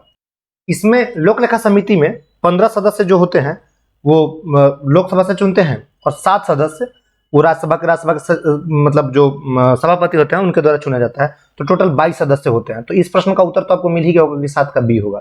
और लोक उपक्रम समिति वो होती है जो लोक संबंधित उपक्रम, और याचिका समिति वो होती है जो याचिकाओं पर ध्यान देती है, वो ये होती है। महत्वपूर्ण यही 2 होते हैं, ए और बी। अगला प्रश्न, भारतीय संविधान में कौन से अनुच्छेद नागरिकता से संबंधित है? अनुच्छेद 5 से 11 जो है वो नागरिकता से संबंधित है। अगला प्रश्न है कि भारत के में मुख्यमंत्री सहित मंत्रिपरिषद के मंत्रियों की न्यूनतम संख्या क्या हो सकती है? न्यूनतम तो 12 होना चाहिए और अधिकतम कितना होना चाहिए? 15%। संविधान का संशोधन करके वाजपेयी जी ने यह कार्य करवाया था, याद रखिएगा। भारत के सर्वोच्च न्यायालय ने संविधान के आधारभूत ढांचे के सिद्धांत को किस निर्णय के अंतर्गत स्पष्ट किया है? आधारभूत ढांचे यानी बेसिक स्ट्रक्चर की बात जो है वो केशवानंद भारतीवाद जो था 1973 ईस्वी में, इसी पर किया गया था। इसका मतलब ये होता है, आधारभूत ढांचे का मतलब ये होता है कि संविधान क्या कहना चाहता है, संविधान का क्या मतलब हो सकता है, ये उसका आधारभूत ढांचा हुआ। और वो आधारभूत ढांचा का परिभाषा कौन तय करेगा? तो पार्लियामेंट ने कहा कि भाई बताइए कौन तय करेगा। तो संविधान का संरक्षक सुप्रीम कोर्ट है, तो सुप्रीम कोर्ट ने कहा कि मैं तय करूंगा। और कब तय करूंगा? जब जरूरत पड़ेगी तब तय करूंगा, अभी तय नहीं करूंगा, जब जरूरत पड़ेगी तब तय करूंगा। और उसी आधार पर उन्होंने 99वां यानी कि 99वां संविधान संशोधन रद्द कर दिया था। याद रखिएगा, 99 लिखा हूं मैं, 99वां। अगला प्रश्न, निम्नलिखित में से किस विधेयक पर गतिरोध दूर करने हेतु लोकसभा और राज्यसभा की संयुक्त बैठक हो सकती है? देखिए, सामान्य विधेयक पर गतिरोध दूर करने के लिए होती है, सिर्फ सामान्य विधेयक पर। धन विधेयक पर नहीं हो सकती है, विनियोग विधेयक पर नहीं हो सकता है, संविधान संशोधन विधेयक पर नहीं होता है। और ये किस आर्टिकल के तहत होता है? 108 के तहत होता है। ध्यान रखिएगा इस बात का। अब है कि उसकी अध्यक्षता कौन करेगा? जब संयुक्त बैठक होगी तो संयुक्त बैठक में अध्यक्ष करेंगे, लोकसभा के अध्यक्ष करेंगे। अगर लोकसभा का अध्यक्ष नहीं है तो लोकसभा का उपाध्यक्ष करेगा, लोकसभा का उपाध्यक्ष नहीं होगा तो राज्यसभा का उपाध्यक्ष करेगा, लेकिन राज्यसभा का अध्यक्ष नहीं करेगा इसकी अध्यक्षता। ध्यान रखिएगा इस बात को। और ये राष्ट्रपति के आह्वान पर होता है, दोनों सदनों को बिठा करके किया जाता है। अगला प्रश्न है कि भारत की संविधान सभा ने किस तिथि को राष्ट्रीय ध्वज अपनाया था? भारत के संविधान सभा ने राष्ट्रीय ध्वज मेरे ख्याल से 22 जुलाई 1947 ईस्वी को अपनाया था। 22 जुलाई को, आप इस चीज को भी याद रखेंगे, 22 जुलाई 1947 को अपनाया था। किस वर्ष से अकाउंटिंग को ऑडिटिंग से अलग किया गया तथा नियंत्रक और महालेखा परीक्षक का कार्य केवल सरकारी लेखा तक सीमित रह गया? ये साल था 1976। 1976 से ये कार्य किया गया था। इसके पहले उनका एक ही नाम हुआ करता था। नियंत्रक और महालेखा परीक्षक का कार्य केवल सरकारी लेखा तक सीमित नहीं था, अपितु वो लेखा परीक्षण भी करते थे। लेखा परीक्षण 1976 से उनका काम बदल दिया गया। भारत में ये एक चीज है, सीएजी का जो कार्य है, सीएजी जो पद है, ये संविधान के आजादी के पहले से ही शामिल था। उसको हमने बाद में हूबहू ले लिया, लेकिन 1976 में हमने इसको बदल दिया था। उनको सिर्फ हम नियंत्रक तथा महालेखा परीक्षक का कार्य सरकारी लेखा तक रखा, उनको ऑडिटिंग में नहीं शामिल किया। अकाउंटिंग ऑडिटिंग से अलग कर दिया गया। अगला प्रश्न है कि भारत में नियोजित विकास का विरोध किसने किया था? महात्मा गांधी जी जो थे वो एक तरीके से नियोजित विकास का बड़ा विरोध करते थे। वो लघु उद्योग और कुटीर उद्योग के बड़े समर्थक थे। इसलिए वो कहते थे कि पंचायती राज व्यवस्था को डेवलप करो, पंचायती राज व्यवस्था में कुटीर उद्योग होगा और समाजें डेवलप हो जाएंगी। और पंचायती राज को लागू करने के पीछे बड़े बड़े स्कोप उनके वही थे, और वो बार बार कहते भी थे इस बात को। लेकिन उसी समय तत्कालिक जो सबसे पढ़े लिखे, सबसे ज्यादा पढ़े लिखे व्यक्ति थे, अंबेडकर साहब, जो कि संविधान सभा में प्रारूप समिति के अध्यक्ष भी थे, इस बात पर गांधी जी को लेकर कन्फ्लिक्ट होता था। गांधी जी कहते थे इसको संविधान में शामिल करो, और नेहरू और अंबेडकर साहब कहते थे कि संविधान में शामिल करने का मतलब पंचायती राज का ये हो जाएगा कि बड़े जातियों के हाथ में सत्ता है, वो सत्ता बरकरार रह जाएगा, ये सुचारू रूप से काम कर नहीं पाएगा। अंततः बीच का रास्ता निकाला गया और डीपीएसपी में अनुच्छेद 40 के तहत पंचायती राज को डाल दिया गया। मतलब महात्मा गांधी भारी उद्योग को या नियोजित विकास का, इन सब का विरोध करते थे। महात्मा गांधी कहते थे कि हमें प्रकृति से उतना ही लेना चाहिए जितनी हमारी जरूरतें हैं। लेकिन चूंकि नेहरू जी बड़े दूरदर्शी व्यक्ति थे, वो देश के कदम से कदम मिला के चलना चाहते थे। वो चाहते थे कि देश दुनिया के साथ में तरक्की करके चले, देश की एक छवि बने, अंतर्राष्ट्रीय छवि बने। हालांकि एक तरीके से उनके सपने को साकार किया है मोदी जी ने, एक छवि तो बना ही दिया है इन्होंने, चाहे आप कितने भी मोदी विरोधी हो, लेकिन उन्होंने एक छवि बना ही दिया है। तो नेहरू जी जो चाहते थे वो यही चाहते थे कि नियोजित विकास हो, सिस्टमैटिक तरीके से चले सब कुछ। तो इसी क्रम में जवाहरलाल नेहरू नियोजित विकास के पक्षधर थे, लेकिन महात्मा गांधी उसके विरोधी थे। हालांकि उन सारे कड़ियों में इन सारे प्रधानमंत्रियों ने अपना अपना योगदान दिया है। अगला प्रश्न, निम्नलिखित में से कौन सा युग्म सुमेलित नहीं है? कौन सा युग्म सुमेलित नहीं है? कह रहा है राज्यसभा में सीटों का आवंटन, ये द्वितीय अनुसूची में नहीं है। दूसरी अनुसूची में क्या था बताया था मैंने आपको, पहले में है वेतन, अब दूसरे में है वेतन, तीसरे में शपथ, ये बताया था मैंने आपको। सातवें में तो आप याद कर लीजिएगा, देख लीजिएगा, आपको आ जाएगा। दल बदल विरोधी, ये 10वीं अनुसूची में है, बिल्कुल सही है। जनगणना इस संघ सूची का विषय है, बिल्कुल सही है। और सार्वजनिक स्वास्थ्य और स्वच्छता जो है ये राज्य सूची का विषय है, इस पर राज्य सूची अपना काम करती है। अगला प्रश्न कि भारतीय संविधान की 11वीं अनुसूची में कितने विषय हैं? 11वीं अनुसूची जो है पंचायती राज से जुड़ा हुआ है और उसमें 29 विषय दिए गए हैं। 29 विषय का मतलब है कि 29 विषयों पर पंचायत अपना नियम बना सकती है, लेकिन ये अधिकार समय समय पर राज्य सरकार उसे देगी, डायरेक्ट वो नहीं ले सकती है। तो 11वीं अनुसूची में वो शामिल किया गया है। अगला प्रश्न है कि निम्नलिखित, मतलब भारतीय संविधान की 6ठी अनुसूची के प्रावधान निम्नलिखित में से किस राज्य पर लागू नहीं होते? मैंने आपको बताया था कि 6ठी अनुसूची में 4 राज्यों को रखा गया है 6ठी अनुसूची में, और उसमें कौन कौन से थे ये भी मैंने आपको बताया था। उस वीडियो को फिर से कब बैक जाकर के देखिए कौन कौन से राज्य थे। इसमें कह रहा है किस पर लागू होते हैं, तो उन राज्यों में से एक राज्य है ये त्रिपुरा। और कौन सा था? असम। त्रिपुरा तो असम, मेघालय और मिजोरम, 4 राज्य थे, मैं ये बता देता हूं, आप भटकिए मत। निम्नलिखित में से कौन सा सुमेलित नहीं है? ये रीट है, एक तरह का रीट है, और जारी उसका मतलब क्या है, अंग्रेजी का अर्थ क्या है, वो एक तरह से लिखा गया है। इसमें कौन सुमेलित नहीं है? तो प्रतिषेध सुमेलित नहीं है, टू बी सर्टिफाइड ये सुमेलित नहीं है, बाकी सब है। बंदी प्रत्यक्षीकरण में to have the body of, परमादेश में वी कमांड, अधिकार परीक्षा में बाय व्हाट अथॉरिटी, मतलब किस अधिकार से तुमने किया ये अधिकार परीक्षा, कहां से तुम्हारे पास अधिकार आ गया ये। अगला प्रश्न है कि धन विधेयक भारतीय संविधान के कौन से अनुच्छेद में परिभाषित किया गया है? मैंने थोड़ी देर पहले ही आपको बताया था धन विधेयक का कि किसमें अनुच्छेद परिभाषित किया था, मैं फिर से बता दे रहा हूं। धन विधेयक का परिभाषित किया गया है 110 में। अब सवाल है कि 109, 111 और 112 में क्या है? 112 में वार्षिक वित्तीय विवरण है, बजट जिसको हम बोलते हैं, ये बता ही दिया। 109 और 110 महत्वपूर्ण नहीं है, छोड़िए आगे बढ़ते हैं। नागरिक पंजीकरण प्रणाली सीआरएस के अंतर्गत कितने दिनों के भीतर जन्म तथा मृत्यु की घटना का भारत में पंजीकरण कराना कानूनी रूप से अनिवार्य होता है? तो ये 21 दिन होता है, 21 दिन के अंदर में अनिवार्य होता है। हालांकि कई राज्यों ने अब इसको 14 दिन करने का विचार किया है, कर भी रहे हो, हालांकि वो ठीक नहीं होगा, हमारा ख्याल है बढ़ा देना चाहिए, और क्योंकि उतना दिन आदमी सदमे में ही रहता है। आइए अगले प्रश्न की तरफ चलते हैं कि निम्नलिखित समितियों के आधार पर, प्रश्न है कि निम्नलिखित समितियों में से किसने मात्र पोषक तत्वों की आवश्यकता के आधार पर गरीबी रेखा का निर्धारण किया था? देखिए इसको हम थोड़ा विस्तार से ही समझ लेते हैं, कौन से किस पे निर्धारित किया था।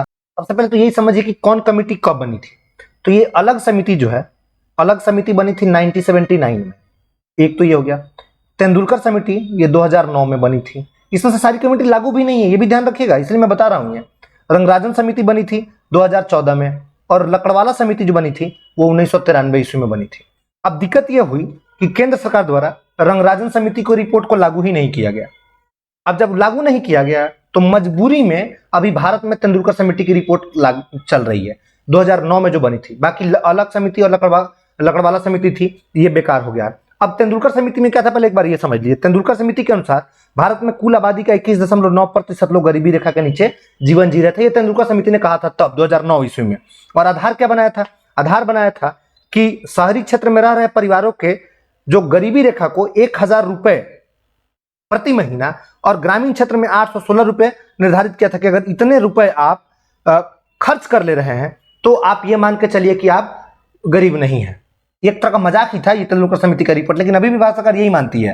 लेकिन अपना प्रश्न ये था कि पोषक तत्व के आधार पर किसने तय किया था, तो ये अलग समिति ने की थी, याद रखिएगा। तेंदुलकर समिति ने पैसे के हिसाब से किया था और बाकी इस कमेटियों ने एनर्जी के बेसिस पर किया था।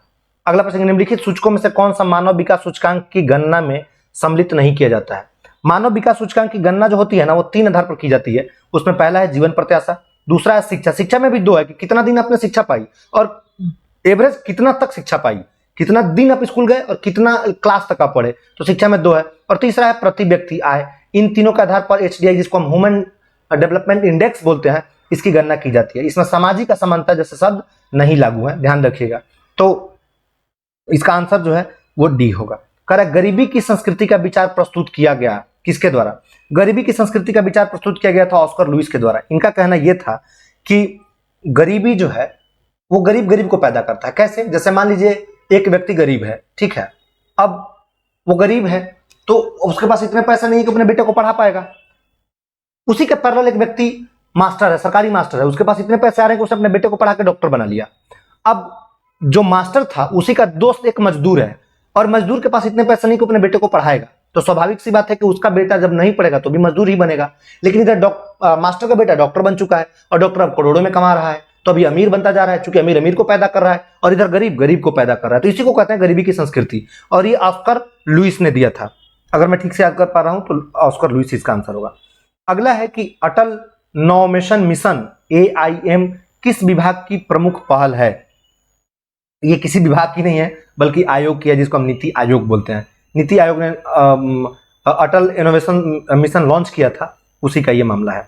अगला प्रश्न है कि समन्वित बाल विकास परियोजना के अंतर्गत, अरे यार रुक जा भाई, समन्वित बाल विकास परियोजना के अंतर्गत निम्नलिखित में से कौन सा एक सम्मिलित नहीं है, तो इसमें परिवार नियोजन सम्मिलित नहीं है, बाकी सब है। पूरक पोषण, स्वास्थ्य और स्वास्थ्य शिक्षा, पोषण और स्वास्थ्य शिक्षा और टीकाकरण, ये तीनों है, परिवार नियोजन नहीं है।